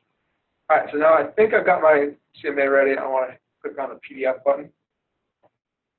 And it's going to open a PDF, and if you don't like it, you can exit out and check off different boxes, and you can see what everything is. Some people put a table of contents in it, some will put a summary. You know, personally, I want to see the comps, and I want to be able to basically take that market analysis to the seller, walk through the property, and then sit down with the seller and go over the CMA and try to figure out where their house fits in the market. So we have our CMA. You'll notice there's exit in the background. Again, that's all stuff you can do by modifying the CMA. You'll see the subject property. So because we use that MLS from the past, that MLS number from the past listing, it pulled in this nice sheet that you can kind of walk through and confirm things are correct with these sellers. So I would walk through and just make sure you say, okay, here's the last time you bought it. Is for listing sheet. You bought it for $220,000. 4 bedrooms, 2.5 baths. Check the square footage, and just kind of walk through that with it. Make sure there's nothing that's different about the house than what was listed before. And then you get into properties for sale. It's got 2 properties that were for sale that we pulled into the comp. One's on the market for $359, and one's on the market for $379. It's got a list of the properties under contract I've included in the CMA. It's got the recent solds I pulled, and you'll start to see it has a price range of $355 to $390. The average of that range was $370. It shows the days on market, so you can show the seller, look, the properties are moving pretty quickly. Where it sold, list price to sale price range. And then I like the 3-up report because I can see 3 on a page, and I can start to walk through those. And what I try to do with sellers is I look at each one and say, okay, here's one, 29 Lance lot, same street, on the market, $379.9. It's 3,000 square feet. Walk through the details. And if you think it's a good comp, or a really good comp, what I do is I put a star next to it. I think this is a really good comp. Star next to it. The next one, walk through it. 329.9. You could say, oh, look, it's a little smaller. It's a little older. Lots maybe not as nice. Neighborhood's probably not, maybe, and start to talk about things you know about it. This one's not as great a comp. Maybe put a check next to it. Or if you think it's just not a good comp at all, exit out. Say, I don't think it's a good comp at all. So you're walking through, and the reason you're doing that walkthrough is you want to try to get them to start building in their mind where they think that one should be. So you even want to do things like reiterate what the price. Okay, that one was $379.9. We thought that was a pretty good comp. When you say something like that, it starts sticking in their head. Okay, $379 thinks it's a pretty good comp. $329 doesn't think it's a good comp. $349.9 thinks it's a pretty good comp. Cars like that one, a little less square footage, listed at $349.9. Stick it in their head. So you're trying to stick things in their head slowly to arrive at the number you think it's worth. And once you get to the point where you've walked through all those, say the last page of the report is going to be the pricing analysis. But based on the comps, the pricing analysis is coming out at $370, $832, and the average based on all the comps is $366, $741. So then, before you spit anything out of your mouth, say, at that point, if you think you're ready to try to agree on a price, you say, based on that market analysis, what do you think your house is worth? And where do you think we should list it at? Because you want to find out if they still got some pie in the sky number, like $389, or if you agree and they say, I think it's worth $365 to $370, and I would probably recommend we list it at 3699 or 3749, up to 799, then I'd say, okay, great, let's move on, let's get stuff listed and get it sold, because we're there. We're both right on.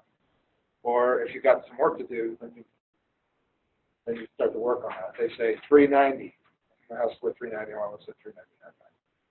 What would you do at that point?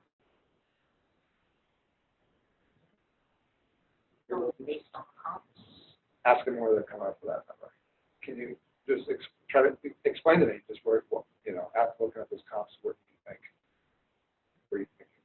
Why you're coming up with? How you're coming up with 390? And sometimes you'll hear from them, well, because my house is better. When they say that, what you should have at your disposal when ready is any of the comps in here that you think were the very most like that property. From looking at an address and a price, they don't know what that house looks like, and they don't know looking at one picture what the house looks like. But if you thought this one was, I would say print out one or two, at least one, if not two, of the most like actives and the most like solds, and have the full photo gallery printed, ready to go. So when they say, well, my house is better than that, say, okay, well, let's look at two of the properties that I think were the most like yours. Here's one of them. Start flipping. Oh, look at that nice kitchen. Wow, look at that. Well, look at the beautiful living room. Nice lot. Our garage. A lot of updates. See where I'm coming from, where I think you're a little high on that number? So you don't want to just, get in an argument. You're crazy. You're crazy for 3. You want them to come back on their own. And they may still, well, can we try, and this and that. That's another, whole discussion of do you take it, do you not. If you take it with a contingency that, or writing the listing sheet that if it doesn't sell for the date, they're going to reduce it to 3699 or 3749. The one thing is when you're negotiating, before you negotiate commission, you're usually negotiating price. If you're on, it's great. If you're off, sometimes it's a struggle.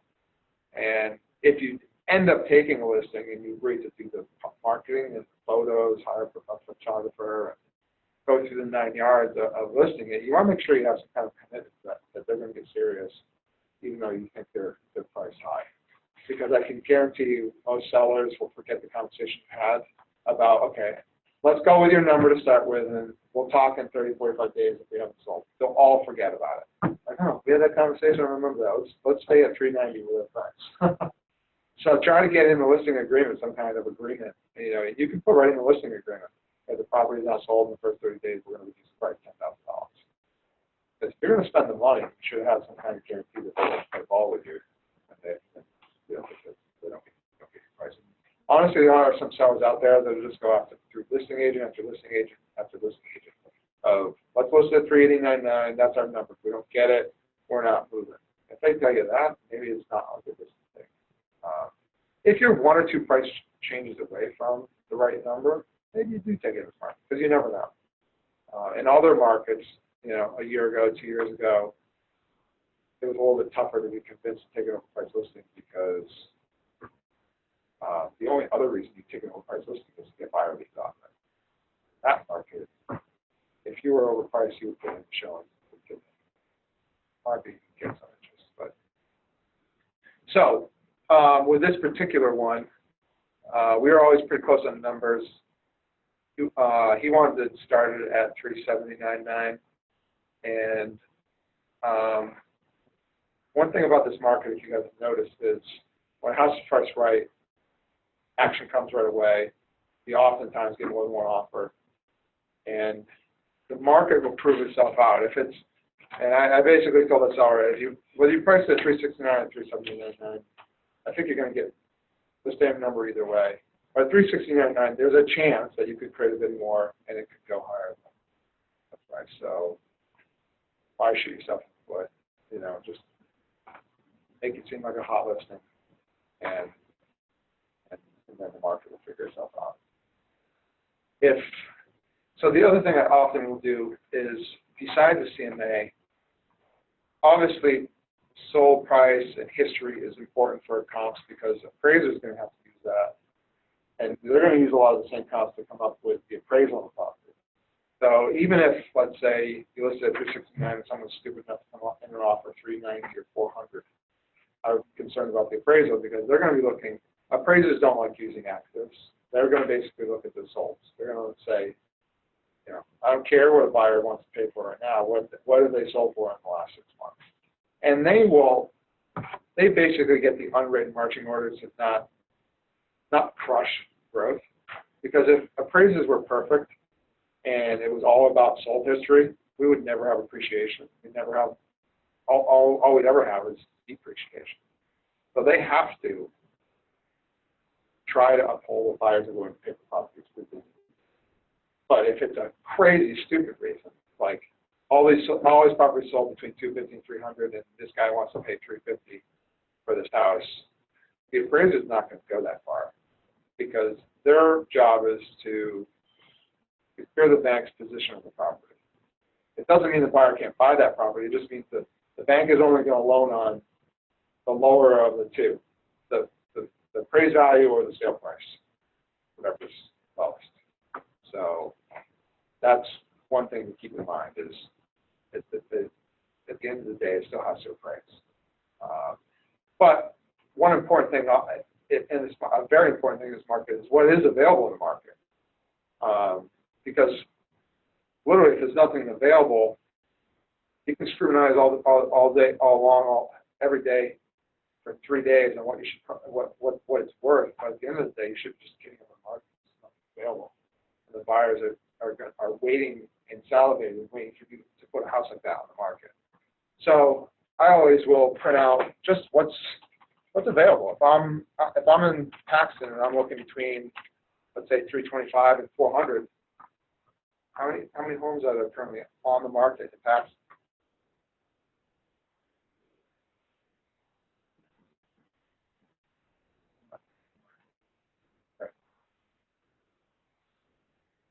Two. Now I might say, okay, if I'm looking at Paxton, maybe I'm looking at Holden too.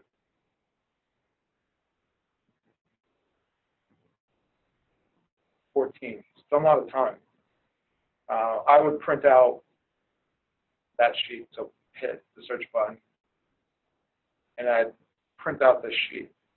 Now, the reason being, a lot of times I'll use this and I'll say, okay, well, we think the property is worth basically this based on the market analysis. So now let's see where you fit in the market as far as actives go.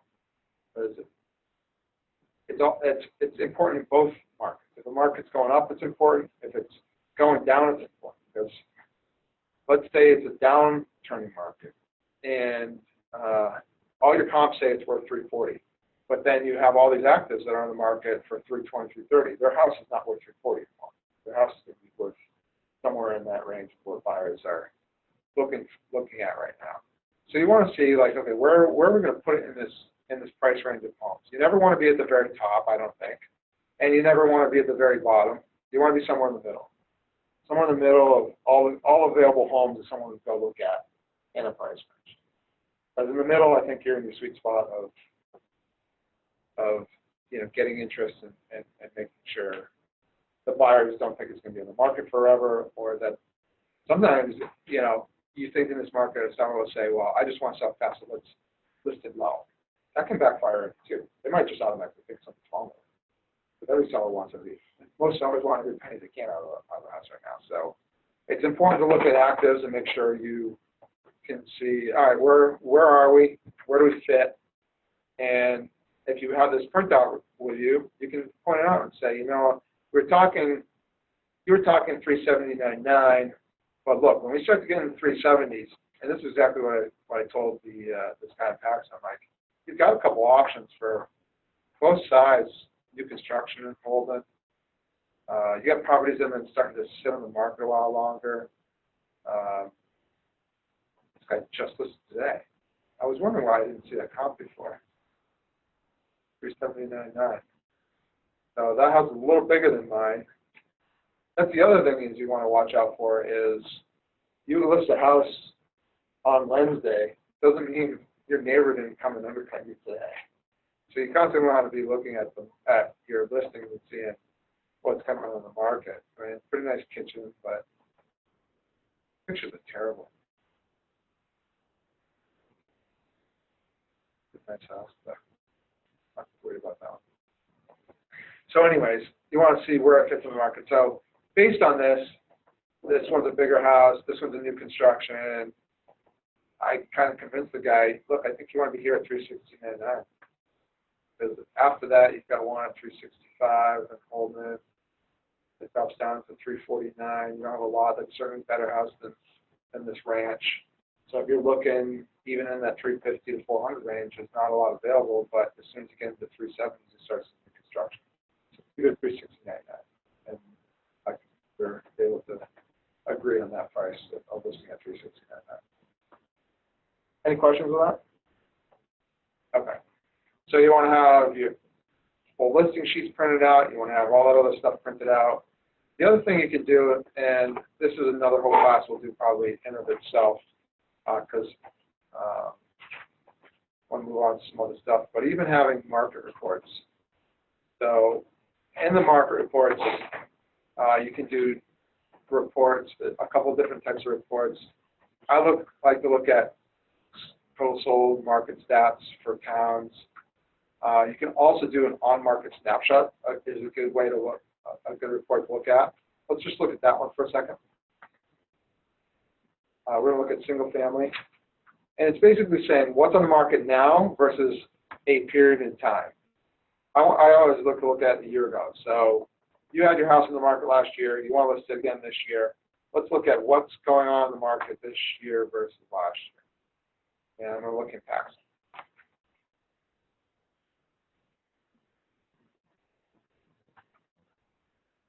So 7/17/2016 versus 7/7/2017. We know this house is in the price range of 350 to 400. Last year there was 2 on the market. This year there's 2 on the market, so it hasn't really changed much. The average days on market this year is 2. The average days on market last year was 28. And you can start to see if there's some correlations. Overall, wow, there's more houses on the market this year than there were last year, but the days on market are less. You can also see, wow, I mean that the price, actually the average price went down, surprisingly. But sometimes there's not enough numbers in here to get a good average. So I think it's probably a correlation to the fact that this is probably the problem too. Last year there was one house listed for over 2.5 million, which is probably going to come off. So this report might not be great to take with you, but sometimes you'll find some interesting information in the market reports, and we'll do another whole class on market reports, but it's something to think about. The other thing I did want to show you guys was RPR. So that's still here. Okay, I am. So you all have a free account with RPR. You just need your what do you need? Your realtor, good NERDS number. So when you get your welcome email from the realtor board after they process your application, you'll get a NERDS number, to National Realtor Association number. You can use that to log in from MLS. It's on MLS under the Tools button. So if you go to Tools, you'll see RPR. When you log into that, it really does some really nice automatic market analysis stuff for properties. It's not always the most accurate. Sometimes it's good and sometimes it's bad. Is that what you find? Yeah, I like the presentation of this, the market pieces, but then I do my actual comp, the MLS. Yeah. And So I'm going to do a search for that property. So you're searching the property you're going to do. And here, basically, it's pulled in. It's listed for $369.9. They're saying the automated, basically, their automated value is $357. Personally, looking at the comps, I think that's kind of a little bit low, but I guess the market will prove that out or not. It gives you a range, basically, at 307 to 407. It gives you some information on the property. And then what's nice about these is you can create reports. And you really want to look at them all, but some of them are crazy the amount of information you have. So I'm just going to, for instance, say I want to look at a seller's report. You can decide what you want to keep, what you don't. You can check off certain boxes. And then at the bottom, download button. So you can have it either emailed or you can display now. I'm going to do display now. And got the 3 minutes. How it actually takes. There's a lot of great graphs, a lot of great reports in it. One of the nice things about these is you're bringing a lot of information with you. So in addition to your market analysis, your comps, you just bring in another added piece to the table. And if you think it's off, you just say, I think this is off. Again, this is an automated value system. Mine, I put a lot more thought and attention to what comps work, what comps don't. So it's just a guide. Let's see if it actually downloads.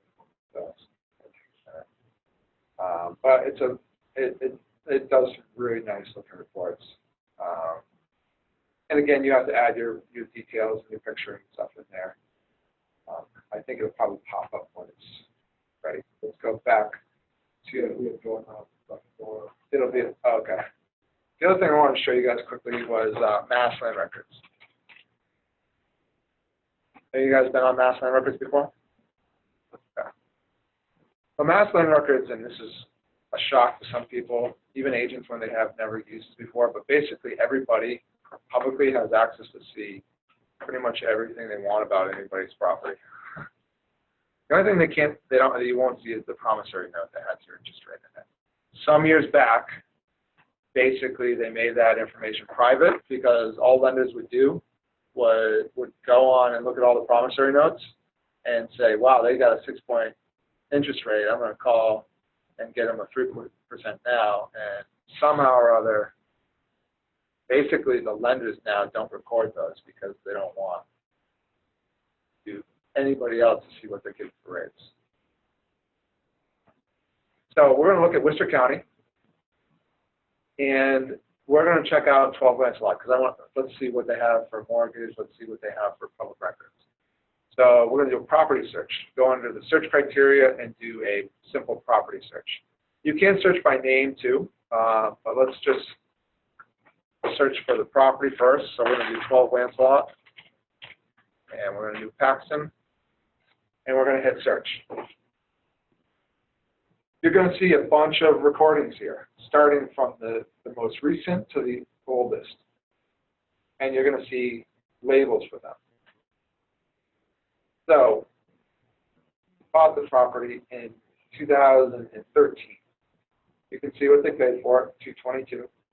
And then right below it, you'll see on the same date, there was also a mortgage placed on the property. That mortgage was placed for $234,980.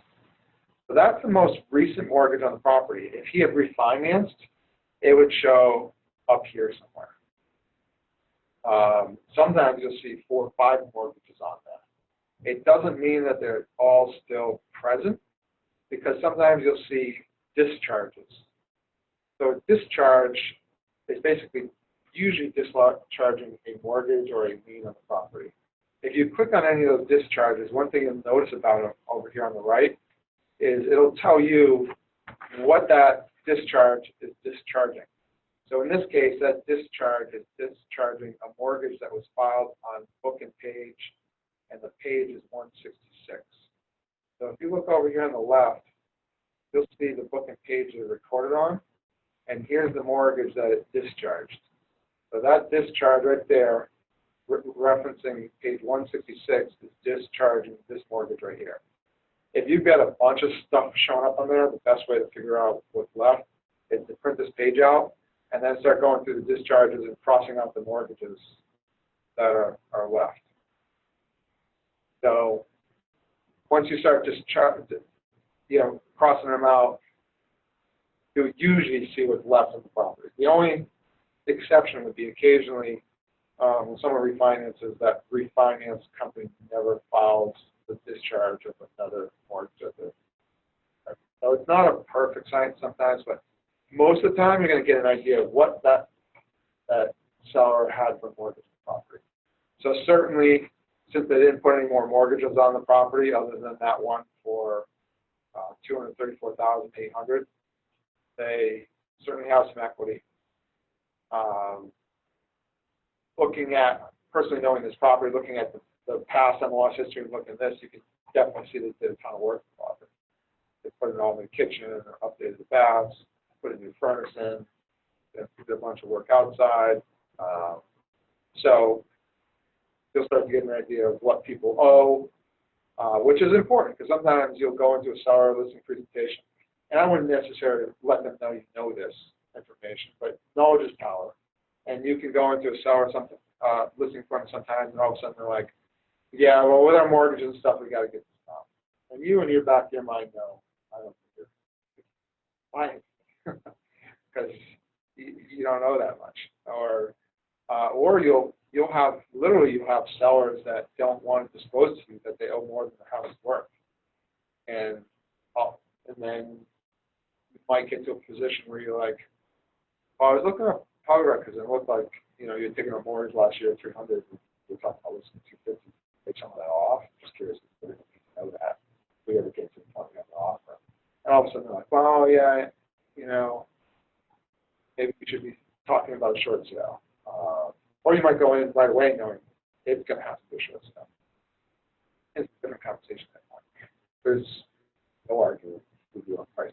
At that point, you got to put on the market to get offers. It's got to be a pretty good deal for someone to want to consider a short sale. So, knowledge is power, knowing what's going on. If you, for instance, if you see things in here like, what are they called? A complaint. If you see a complaint here, it means they've received a foreclosure notice typically. And you can click on any of these and click on the view images and see what it says in the actual image. So it'll pull up the deed, it'll pull up the complaint, and if it's a complaint, you'll typically see, Wells Fargo Mortgage Company has filed a complaint to foreclose against the mortgagee of the property, and you're going to know some information that you need to know going in, like, okay, they may not disclose it to me at the first meeting, but I know that they're in some financial troubles, and maybe they need to, start to tell me these things if I'm going to be able to help them. But it's good to know everything you can. Okay, there it is. Let's see the report. No.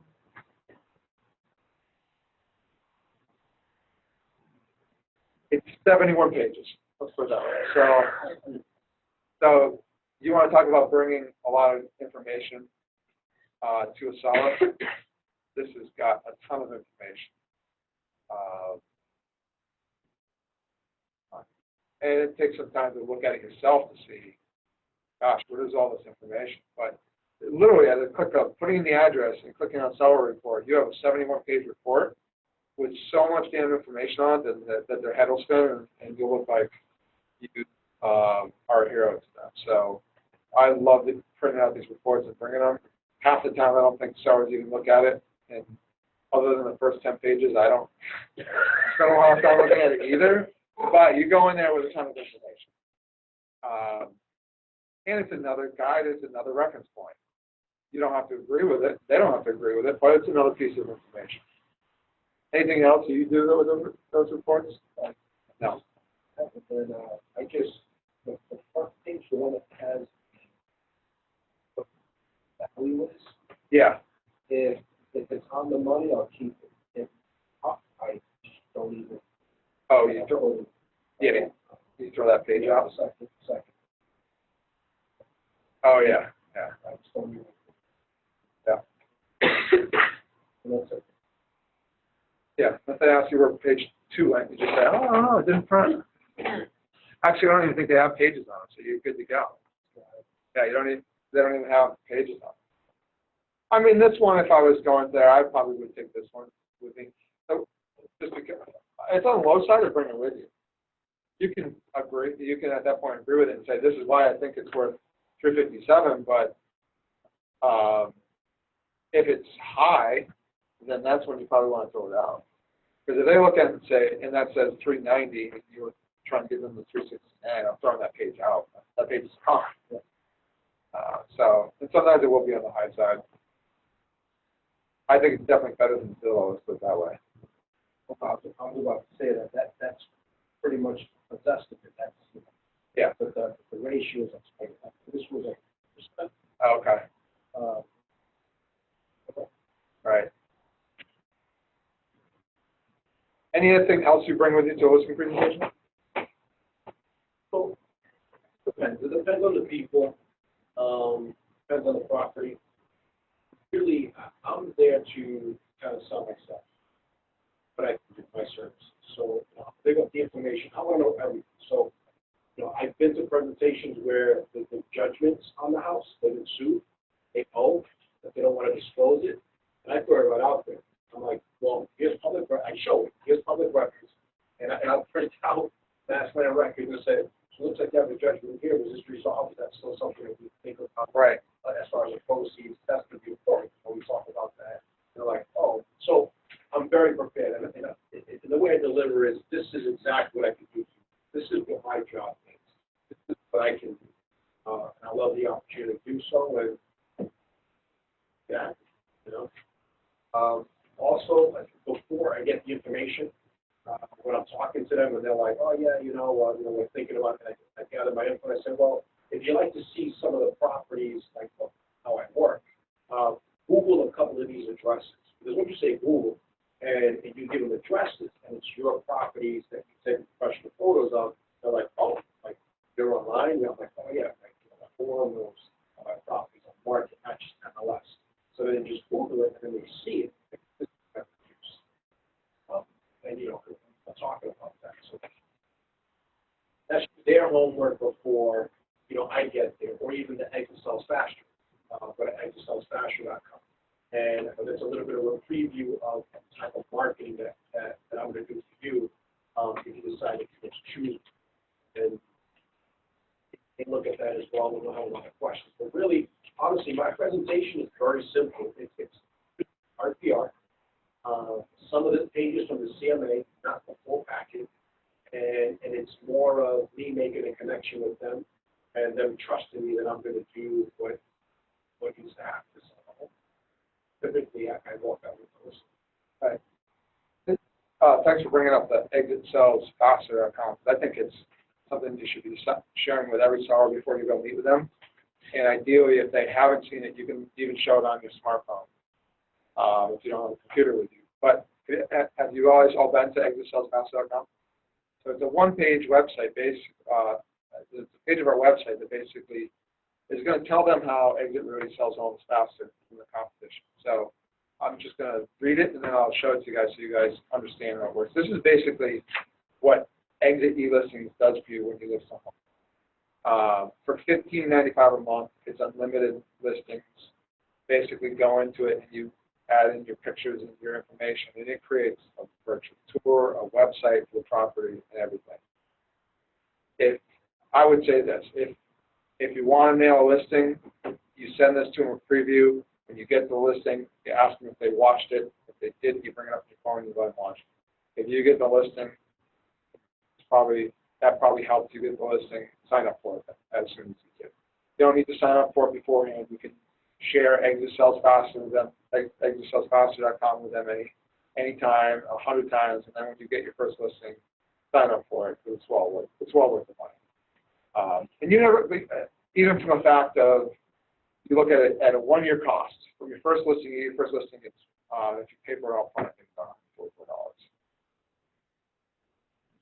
You don't want to have a listing for a month and all of a sudden the seller say, well, I don't know if you're marketing it enough, marketing the most effective ways.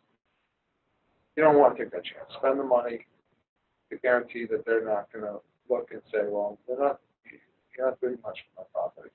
This will do a bunch of different things for them with the virtual tours and the website. So basically it says, preview the video below to find out how Exit Realty sells homes faster for more money. Exit Realty is the fastest growing real estate company in North America because we don't just rely on our name or MLS to sell your home. We incorporate exclusive industry-leading technology into our home selling process to make sure your home is the premier home for sale in your price range. And if you haven't seen this video, let me just show you.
short video, easy to share. I would even put it in your letters and your handwritten notes to expire or sale by owner. So see how, please go to this website to see a short video on how we sell our homes. How do you get to it? ExitSellsFaster.com. What? ExitSellsFaster.com. Oh, exit, all right. It's just a domain, ExitSellsFaster.com. Use that in any of your marketing and use it when you talk to the sellers and when you're getting ready to go to that listing presentation. Your first couple, I highly recommend as you're preparing, talk to Lewis and I and make sure there isn't anything that we would give you for advice, just so you can make sure you're going in your best chance of winning. And I always say if it's a certain opportunity, I might recommend to you try to co-list with somebody in the office, somebody that has experience. If it's your first listing opportunity, even your second or your third is $1 million listing. I would prefer you not take the risk of losing it because you don't have the track record or experience, and team up with somebody that does. So that 50% of $25,000 is still pretty good commission. So think about that as well. So now the listing presentation. Any questions before we're going into the listing presentation? No? All right. You get to the house. What do you do? Any thoughts? Knock. Smile. I'm selling your house. Get used to it. Right? Knock, smile, pay them or their home a compliment. Say, wow, beautiful kitchen. Wow, try driving up above the street, above the neighborhood. Pay them some kind of compliment. Start out on the right foot. Next thing I'd recommend to do is to go to the kitchen table. Say, can we sit and chat for a minute? Go to the table. Sit down and just talk to them about the process. So, okay, I'm here today to talk to you about selling your home. First thing we're going to do is we're going to walk around your home and talk about your home. Talk about what buyers are going to have questions about, how it's going to market. Is it things that maybe should be considered to be done before you list the house? We're going to talk about staging. We're going to talk about preparing your house for market. Then we're going to come back and we're going to sit down and we're going to review the comps. And then we're going to review what I do to market my homes. And then at the end, if we all agree, we're going to sign a listing agreement, list your house, get it sold. So you want to preview that that's what your plans are. And then you want to, from there, and the reason you want to do that is you want to take control of the meeting. If you never give up control of the meeting, then there's a lot of times that, especially new agents are always nervous about, well, what if they ask me how many homes they sold? What if I ask you? Believe me, if you control the whole thing, highly likely they're never going to ask. They're just going to think and assume, wow, they know what they're doing. They control this whole meeting, and I don't even remember why I signed. So make sure you're going to take ownership and you're going to take control of it. So you sit down and you walk through what you're going to do. And we do have a listing presentation, which I'll send to you too. You can modify it and make your own, put your own stuff on it.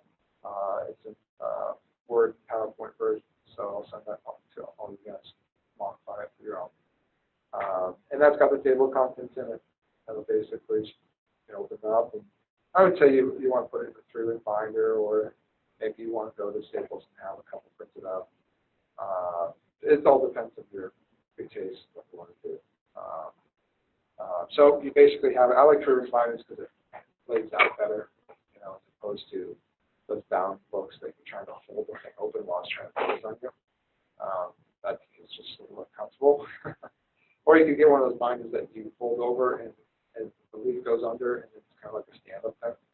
Some agents like to use a computer, but computers can have issues. It all depends on your style of what you want to do. So you've now walked through the preview of what's going to happen. Then you say, okay, let's take a walk. Let's look at your house. As you walk into the house, you want to take notes on a notebook about what the room contains, what the flooring material, is it a fireplace? Ask them if you can take a few pictures just for your own memory use, and explain to them that, you know, if we do this your house, we're going to probably have a professional photographer. One thing I would say about professional photographers is they're worth the money. It's going to cost you $150 to $300 for each house. It's worth the money, because the last thing you want is some other agent, let's say you've been having the market 30 or 45 days, and another agent somehow gets a hold of them and is like, oh, wow, well, I probably would have gotten professional photos on this. And that might be the reason it's not selling.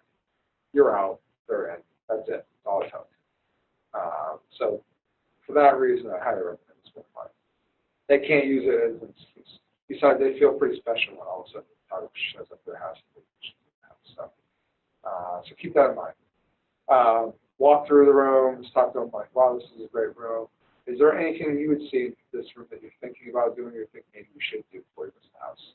If you start walking around and barking like, oh, I would change that, this is the worst color I've ever seen in the world, you're offending them. And one of the best examples I was able to do was Johnny Lowe. So that one day he walked in the house, he was the 8th agent to interview for the job. And he was walking through the house, and literally he walked to a bedroom, and he looks at it, the color, and he goes, wow. His wow was, holy shit, this is the ugliest color I've ever seen in my life. And to her, she said, I can't believe you like it. All the other agents hate it. So he knew right at that moment in time that I can't tell her that. But he knew he was going to do that in a different manner. What he ended up doing is basically calling the agent that showed it and said, can you please give me feedback that room was, that color was ugly, and that she should change it. So then he had all these feedback reports that basically said the colors are terrible, needs to be repainted. Took them all to her and said, wow, I can't believe they don't like that color. What do you think we should do? And so I was naturally like, yeah, I think we should paint that room. Great idea. So then it's not, you're not the bad guy. So you don't want to be that agent that comes in there and barks at them about how messy they are, how much crap or collectibles they have. That pile or whatever that is. Right, how ugly the colors are they picked, or why they did some renovation that's not going to bring them any money, you know, any of that stuff. You just want to try to get them to make decisions, try to get them to say what they might do, and then they'll ask you. They say, oh, what would you do as an agent? I say, oh, maybe I'd do this and this. Or maybe the big things with staging, you don't have to be like, I mean, there's some staging classes and videos out there that you can learn a lot from just on staging. But the big things really in staging, especially in this market, are just downsizing stuff. You know, you don't want a ton of stuff in every room. You don't want a ton of pictures on the wall, because you want them to envision living there themselves, even though you're still living in your own house. So those are the really major things with staging.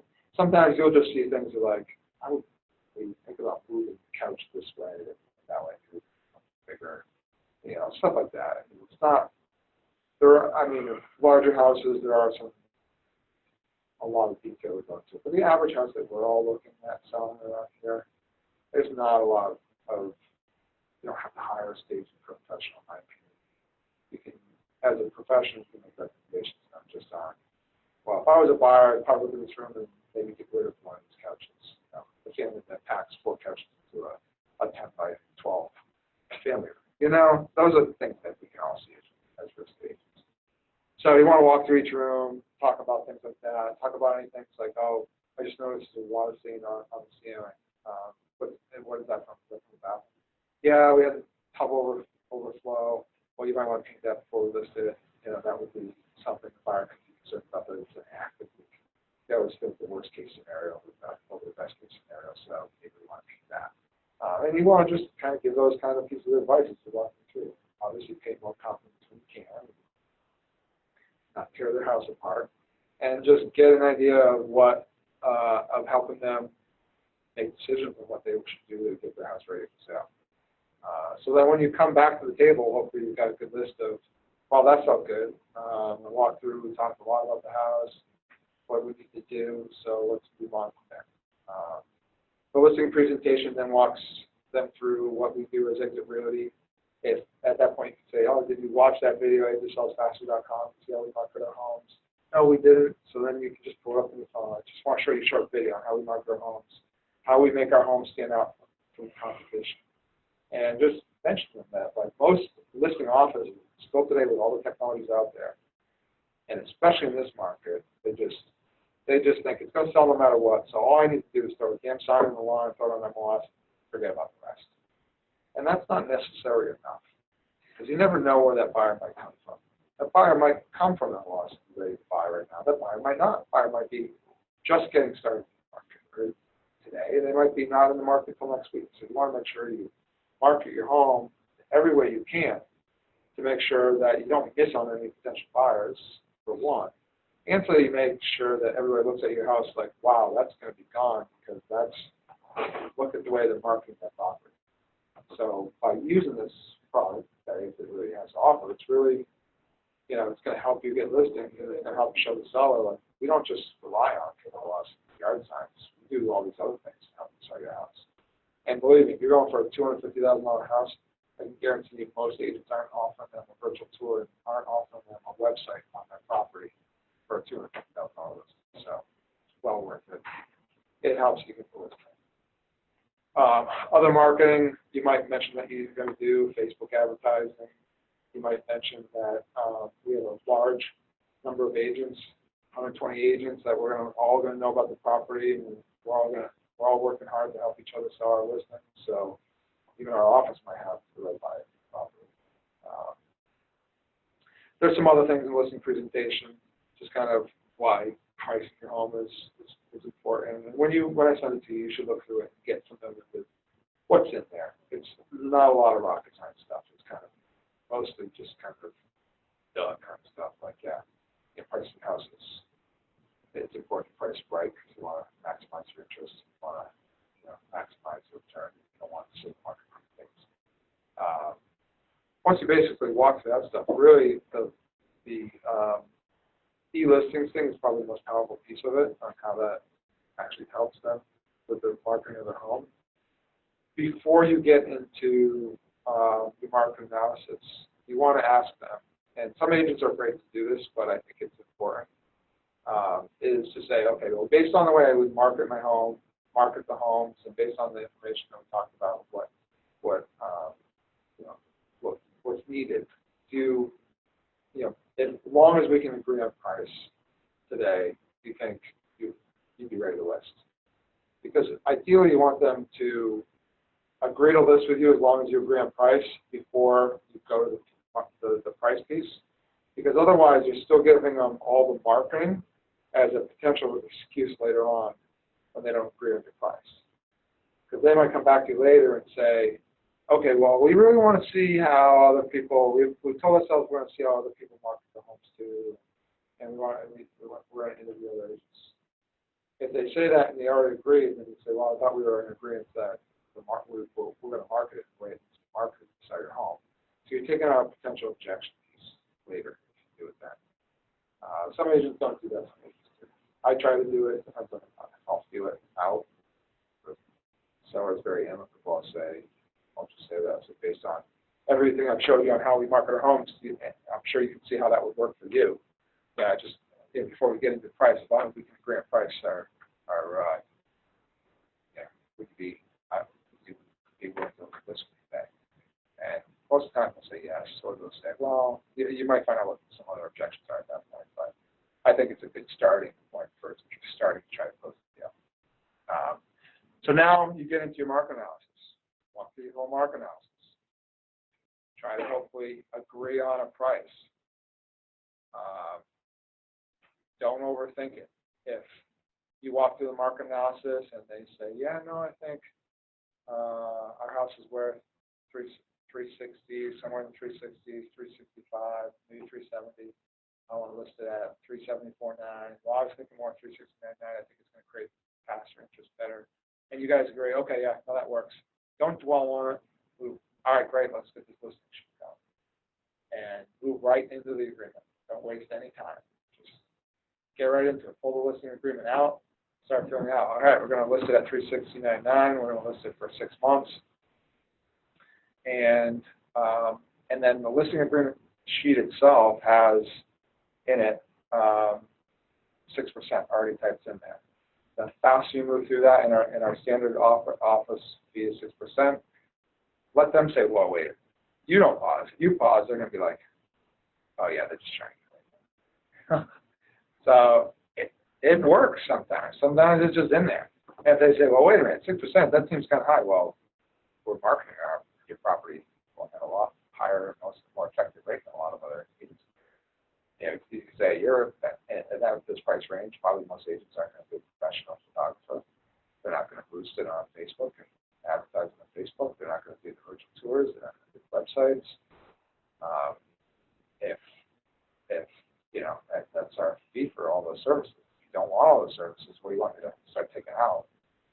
You know, so that we can get to like the number you might be thinking of.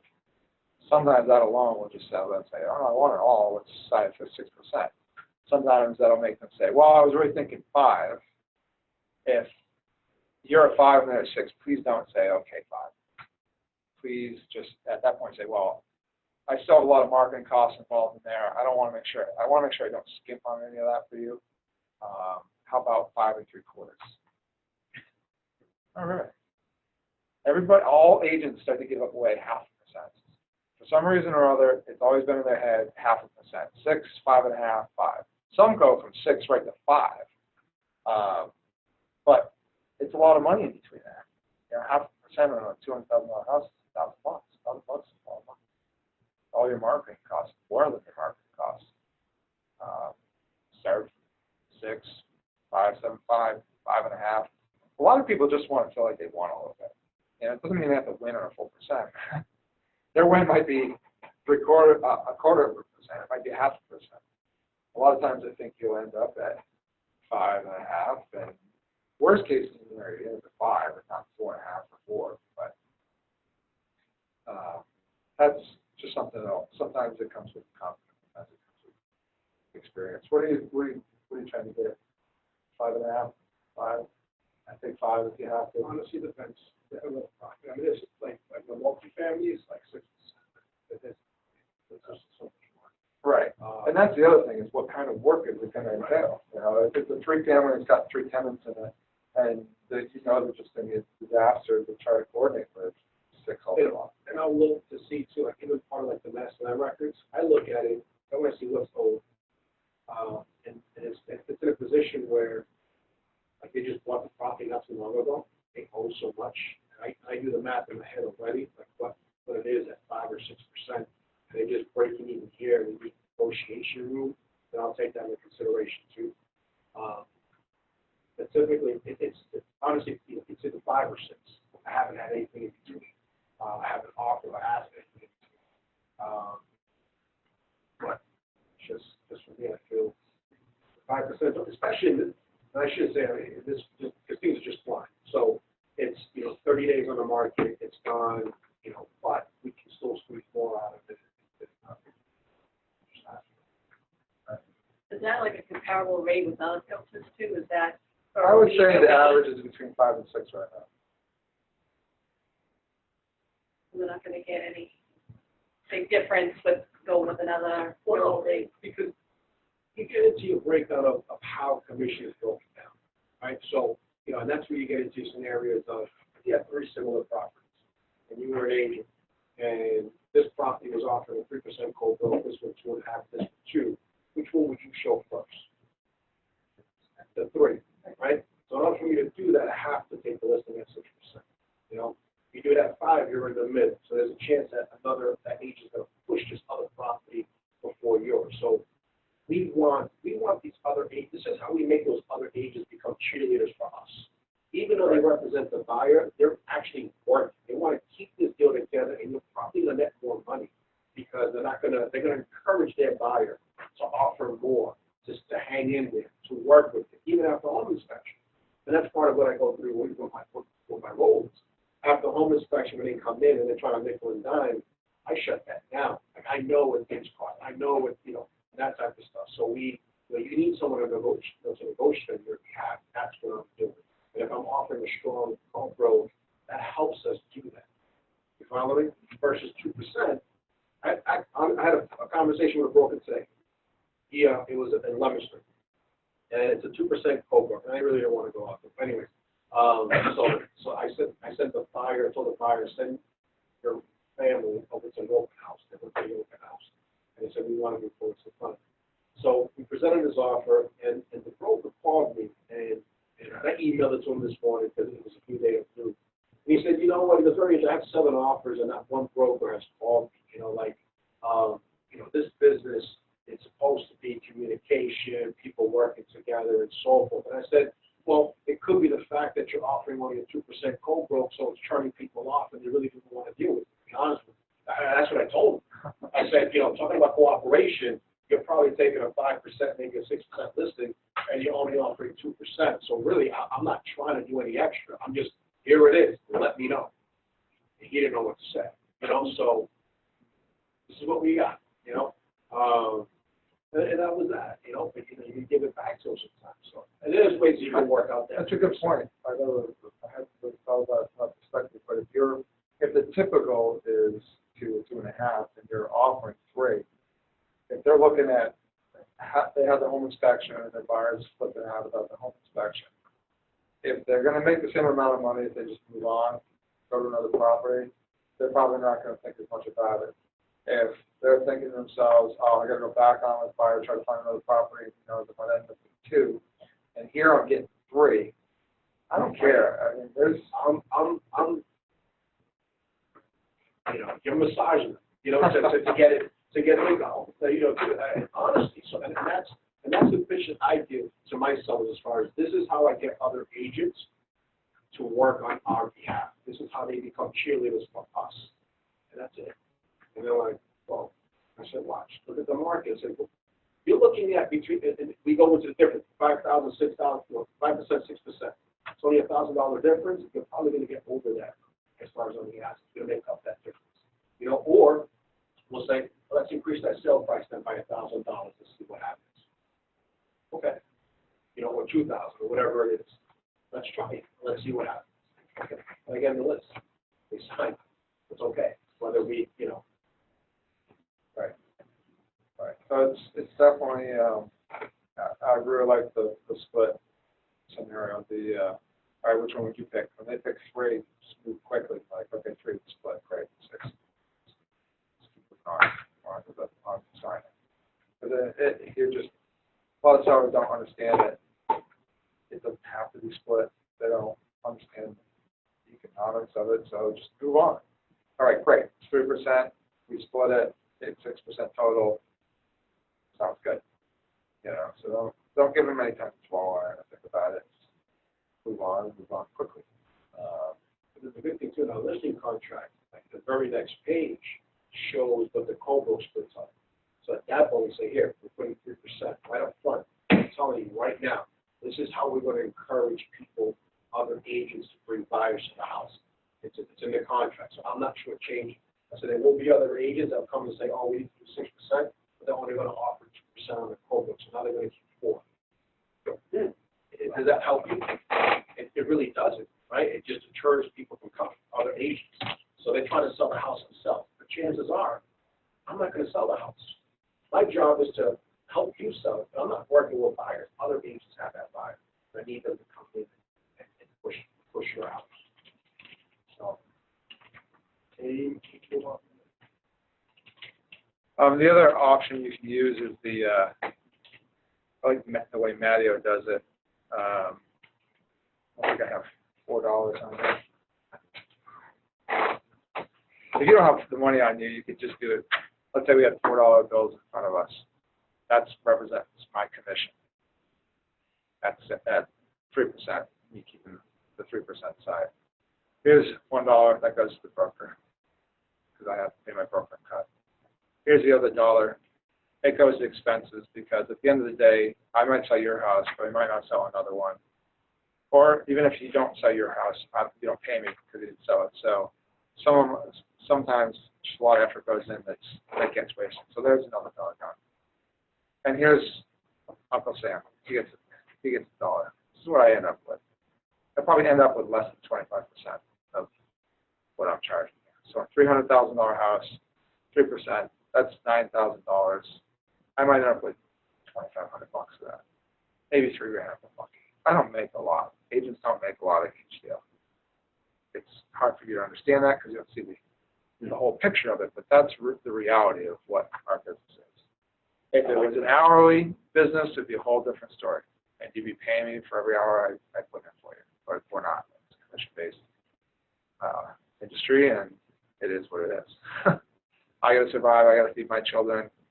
You know, I want to have, you know, be able to retire someday just like you. It's just reality. So, like that's another good way to explain it. I did want to just show you the contracts too, the exclusive right to list agreement, because there's another part of it that I think is good to point out, which other agents are not doing. Sorry, what was that last week? I'm going to show them, I'm going to open up the listing agreement. Is there other agents? Not necessarily doing listing agreements.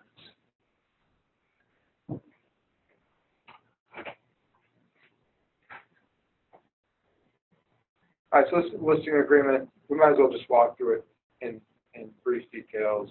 We, the sellers, you want the sellers' names in there.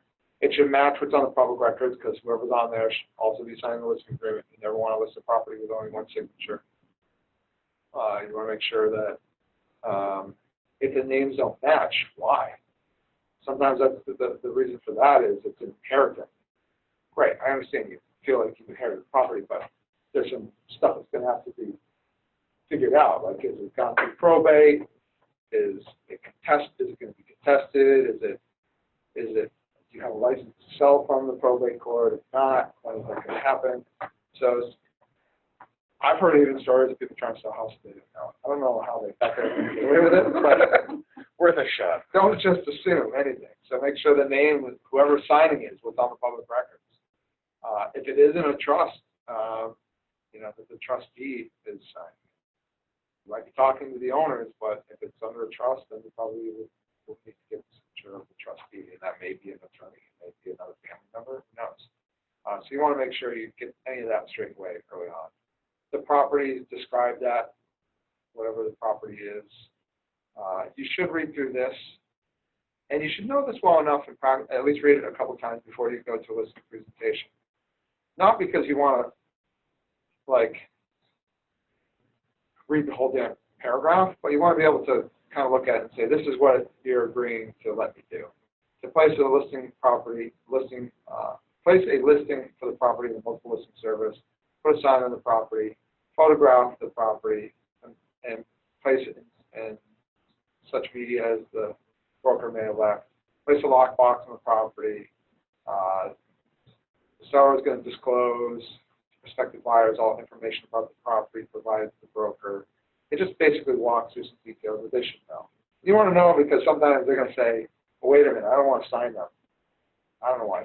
Some sellers are like, they don't want the neighbors to know that they're for sale, or they wanted their privacy. I don't know what. I see it every once in a while. Sellers don't want all this to sign up there. Well, they don't want a lockbox on the property. Then that's a whole different story. I have one. You know, if a seller says, well, no, I want you to do company house showings, I would never take one less than 6% for that. But I told them that it's not in their best interest to do that. And I said, I can. Here's the thing. Those buyers are not going to work around my schedule. This is what my day looks like. And I told them, I'm a full-time agent. So I'm not, you know, this is what I do all day. And in the evenings, I teach. So it might be, they may want to come in, and it might be 3 or 4 days before I can actually get them in, because my schedule just doesn't permit. Because I'm not going to be here 9 o'clock at night when you're here. We're not, that's going to be the convenience for you. So I call. This is where I get into. They're going to come with other agents and find out really what the issue is. You have valuables, and let's talk about security. You know, that type of stuff.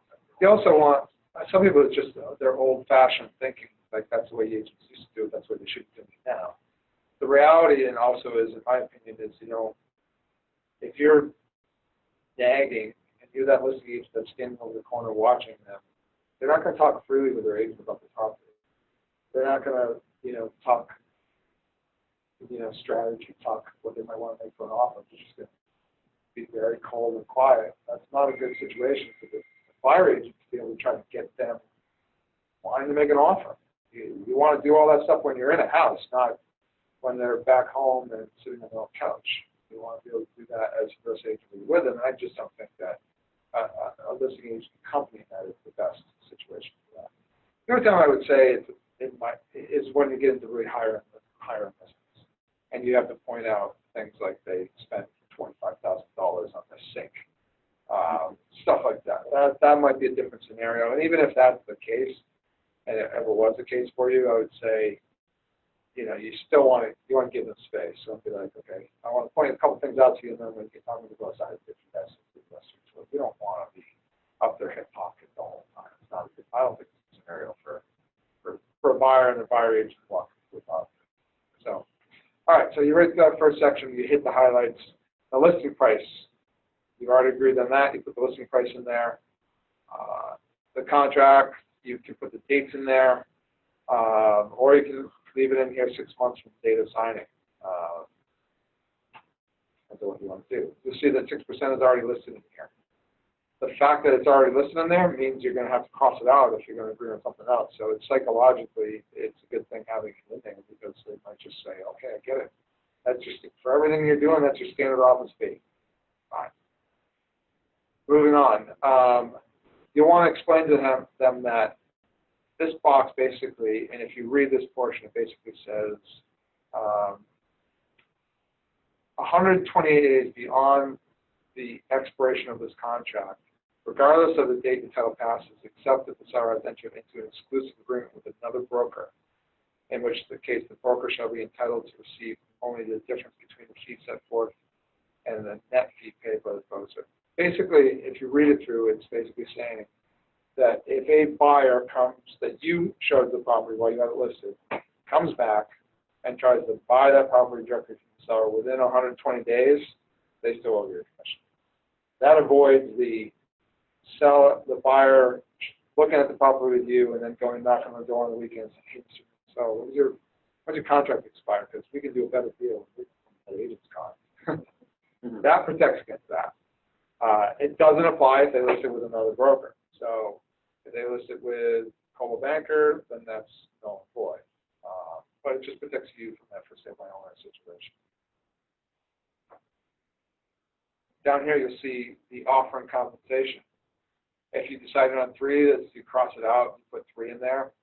And what a lot of agents aren't doing is they aren't offering the equal brokerage fee to a facilitator. There's been a lot of misunderstanding about facilitators, but I look at it like, why would we discourage anyone from coming and showing their home? A lot of agents are going to offer a facilitator 0 or 1%. I look at it like, who cares? If an agent in Boston has a buyer and they don't want to be a full-blown agent, I'm going to offer them the same amount of money because I'm trying to sell your house. That's my job. So I'm going to offer them the same amount of money if they come. Honestly, I've never seen a facilitator in 12 years in the business. The likelihood of it happening are slim to none, so why the hell would you offer it? And if you explain that to a seller, sometimes they'll be like, oh, we met with 3 agents. Nobody ever mentioned that to us. Or they were offering 1%. If you're offering 2.5%, that sounds like something we should be doing. And so now you look like you're more informed and the fact that you're really trying to sell the house. The other thing I just remembering that I always point out to sellers is, look, we have 120 agents in our office, and we're an open share office. So all our agents are sharing all our listings on their own personal Facebook pages so that we can try to sell your house. My job is to sell your house before anything. A lot of agents, a lot of other offices are going to say, well, that's my listing. You can't share it on Facebook. That, to me, is kind of short-sighted. Because we should be wanting to share your listings everywhere we can to try to sell your house. My job is selling your house. If it ends up that the buyer doesn't get represented, then sure, I'm going to end up possibly making double the commission. But that's not my first job. My first job is to sell your home. I should be wanting to promote that as much as possible. We're going to do that with our office. Other offices, they're going to be very greedy about their own listings. It's my listing, you can't share it, because they're looking to make more money. We're looking out for the best interest. So it's something to point out. But that's important. That's why we have it equal in here, because I think it's an important piece to differentiate yourself against other agencies. Pretty much everything else is here. Consent to designate agency, consent to dual agency. So this contract is basically saying it's consenting to dual agency. And you might want to explain to the seller what that means is if a buyer comes in is unrepresented, I could become a dual agent. If I had to become a dual agent, I'm going to be somewhere in the middle, and I can't really fully represent you, and I can't really fully represent the seller. But I'm going to, in all potential possibilities, try to not be a dual agent.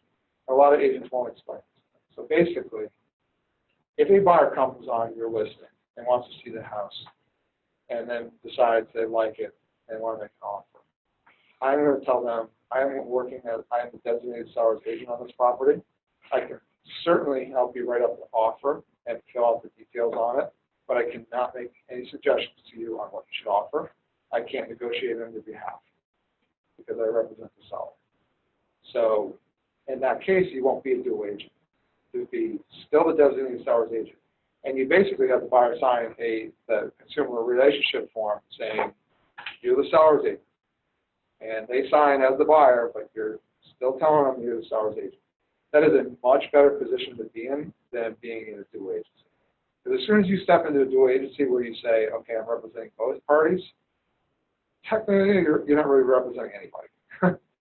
You're just standing in the middle saying, I'm not representing you, Mr. and Mrs. Seller, because I want to get paid double commission. So now I'm in the middle. In most cases, the buyer is going to be fine with not having representation, because most buyers are astute enough to say, I know what I want to offer. I don't need your help with that. I just need somebody to fill out the offer form for me. Great, I can do that. I can coordinate the whole deal. I just can't negotiate on your behalf because I work for the seller. That's what we all should be doing, instead of just immediately jumping into the agency and really, in my opinion, not giving the seller the service that they signed up for and deserve. Is that how you're handling it now too? Yeah. You know, it's all in presentation. And I deal with it with just some agents just don't understand just the whole concept of agency and when dual agency happens. So, you know, yeah, you're a seller's agent. In that case, somebody comes in. The only time I do dual agency is it's my buyer, right? If I already have a pre-existing relationship with my buyer, and they happen to come into an open house or want to look at my listing, and at that point I explain to them what dual agency is. And really what dual agency is I become a referee. That's it. I'm a neutral party. And I explain to myself, I'm privileged to have confidential information about you. And I have confidential information about myself. Now, I can't give you that information, and I can't share that information with them about you. Right? That's only fair. They're like, that's fair. So I'm a neutral party. So really, I'll disclose to you all the time. Everything needs to be disclosed as far as the property. Just I can't coach you on what to make an offer of. You need to tell me what you like to make an offer of. That's it. I'll give you a list of home inspectors, everyone in the state. You pick one, do the home inspection. All set. But everything is, I can get the job done if you feel comfortable with that situation. And I've never had, I've done dual agency a lot of times, especially in the very beginning, because you guys are going to work with a lot of buyers in the beginning. You're going to start getting listings. And then guess what? You're probably going to have buyers for your listings.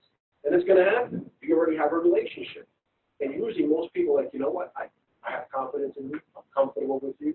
No problem. It's all on how you deliver it, you know? But, you know, if you go up and you're like, well, this means that you're unrepresented and I'm going to do this and I can't, blah, blah, blah, and I can't. It's, well, what can you do? Well, I can do this. I'm hindered as far as this. I can't give that information to this party, and I can't give you that information, which you don't know anyways, right? You know, so it's I don't know. Some people just have a hard time with it. I'm comfortable with it, but you do have to understand when you're a seller's agent or a designated seller's agent. Somebody comes in to your open house, and you know, unrepresented buyer. They want to buy. you're a seller's agent, that's just what it is, you know, so yeah, I can. Yeah, and you don't have to jump in, you don't have to jump into dual agents, you can just say, I'm a seller's agent. We can write up the offer. When you buy new construction, when you go to the model house, who do you think is there? That agent works for the builder, works for the seller, and they sell all the time, there's no problem. Right. This is how it is, this is what the house is, we're asking. Yeah, exactly. So, yeah, so it's just a matter of your mindset. A lot of times the buyers don't care. They don't feel like they need full representation. So don't put yourself into agency if you don't have to. The only of all the potential lawsuits we've had, the most have ever come from two agencies. When everything's coming fine, it's all good. When something goes bad, all of a sudden they start pointing the finger at you. Like, you were supposed to be my agent, I'm the seller. Now you're not representing my interests. I'm not happy with you. And then on the other side, the buyer's like, well, I don't know what the hell you were doing, but I'm mad at you because you're in the middle. And I thought you were partially representing me. And then all of a sudden, both parties are like, who are you representing? I didn't understand what the middle meant. I didn't understand what you being in the middle, not representing anybody meant. So it's definitely safer to be just a seller's agent on that. And it's worth mentioning to at a listing stage.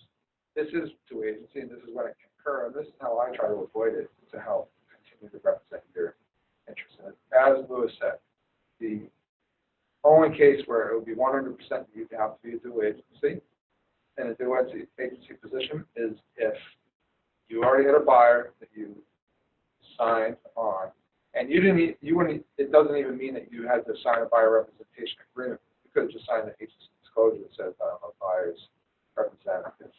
If you did that, then you have no choice upon this. The house to be two agencies. That buyer, of course, wants all of a sudden to buy that because you already pledged full relationship with the buyer and full relationship with the seller at that point happen.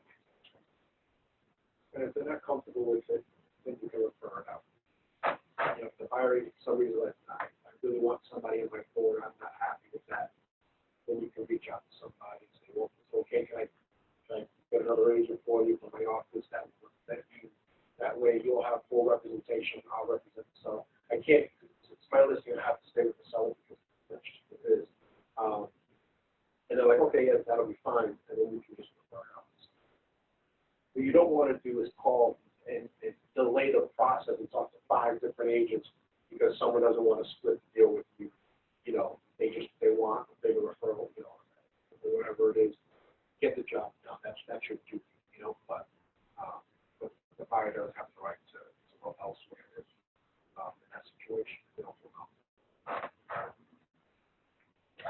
All right. So we explained dual agency, then we have additional terms. Here's some language already in there saying if you don't have an offer is not obtained in the first 30 days of signing that you're going to reduce the price. Anything else you might put in there for additional terms? Any thoughts on that?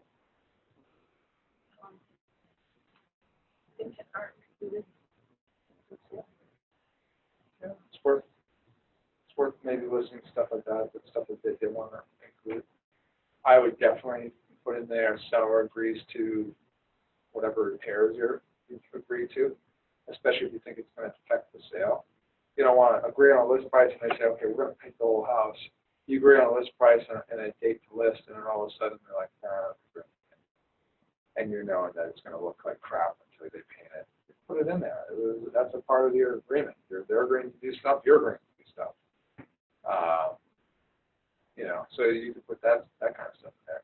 Occasionally, you'll see an exception to this. Like, for instance, especially for sale by owners or somebody that's getting ready to put their house on the market, they might say, well, my neighbor really wants to buy it. If they come, I don't want to pay the commission. There's 2 ways you can go about that. One is to say, okay, and we're going to exclude this person's name from this contract, and you just take your, cross your fingers that that person doesn't come, and you don't waste your time and energy listing houses that they don't buy. But better yet, you probably want to say, okay, well, if that guy does come, you're still going to need somebody to coordinate the whole deal. You're going to need somebody to make sure your interests are protected, make sure that somebody writes up an offer, make sure somebody gets the purchase and sales agreement, gets through inspection, helps through the whole process and make sure you actually get to closing, right? Sure, yeah, we're going to do that.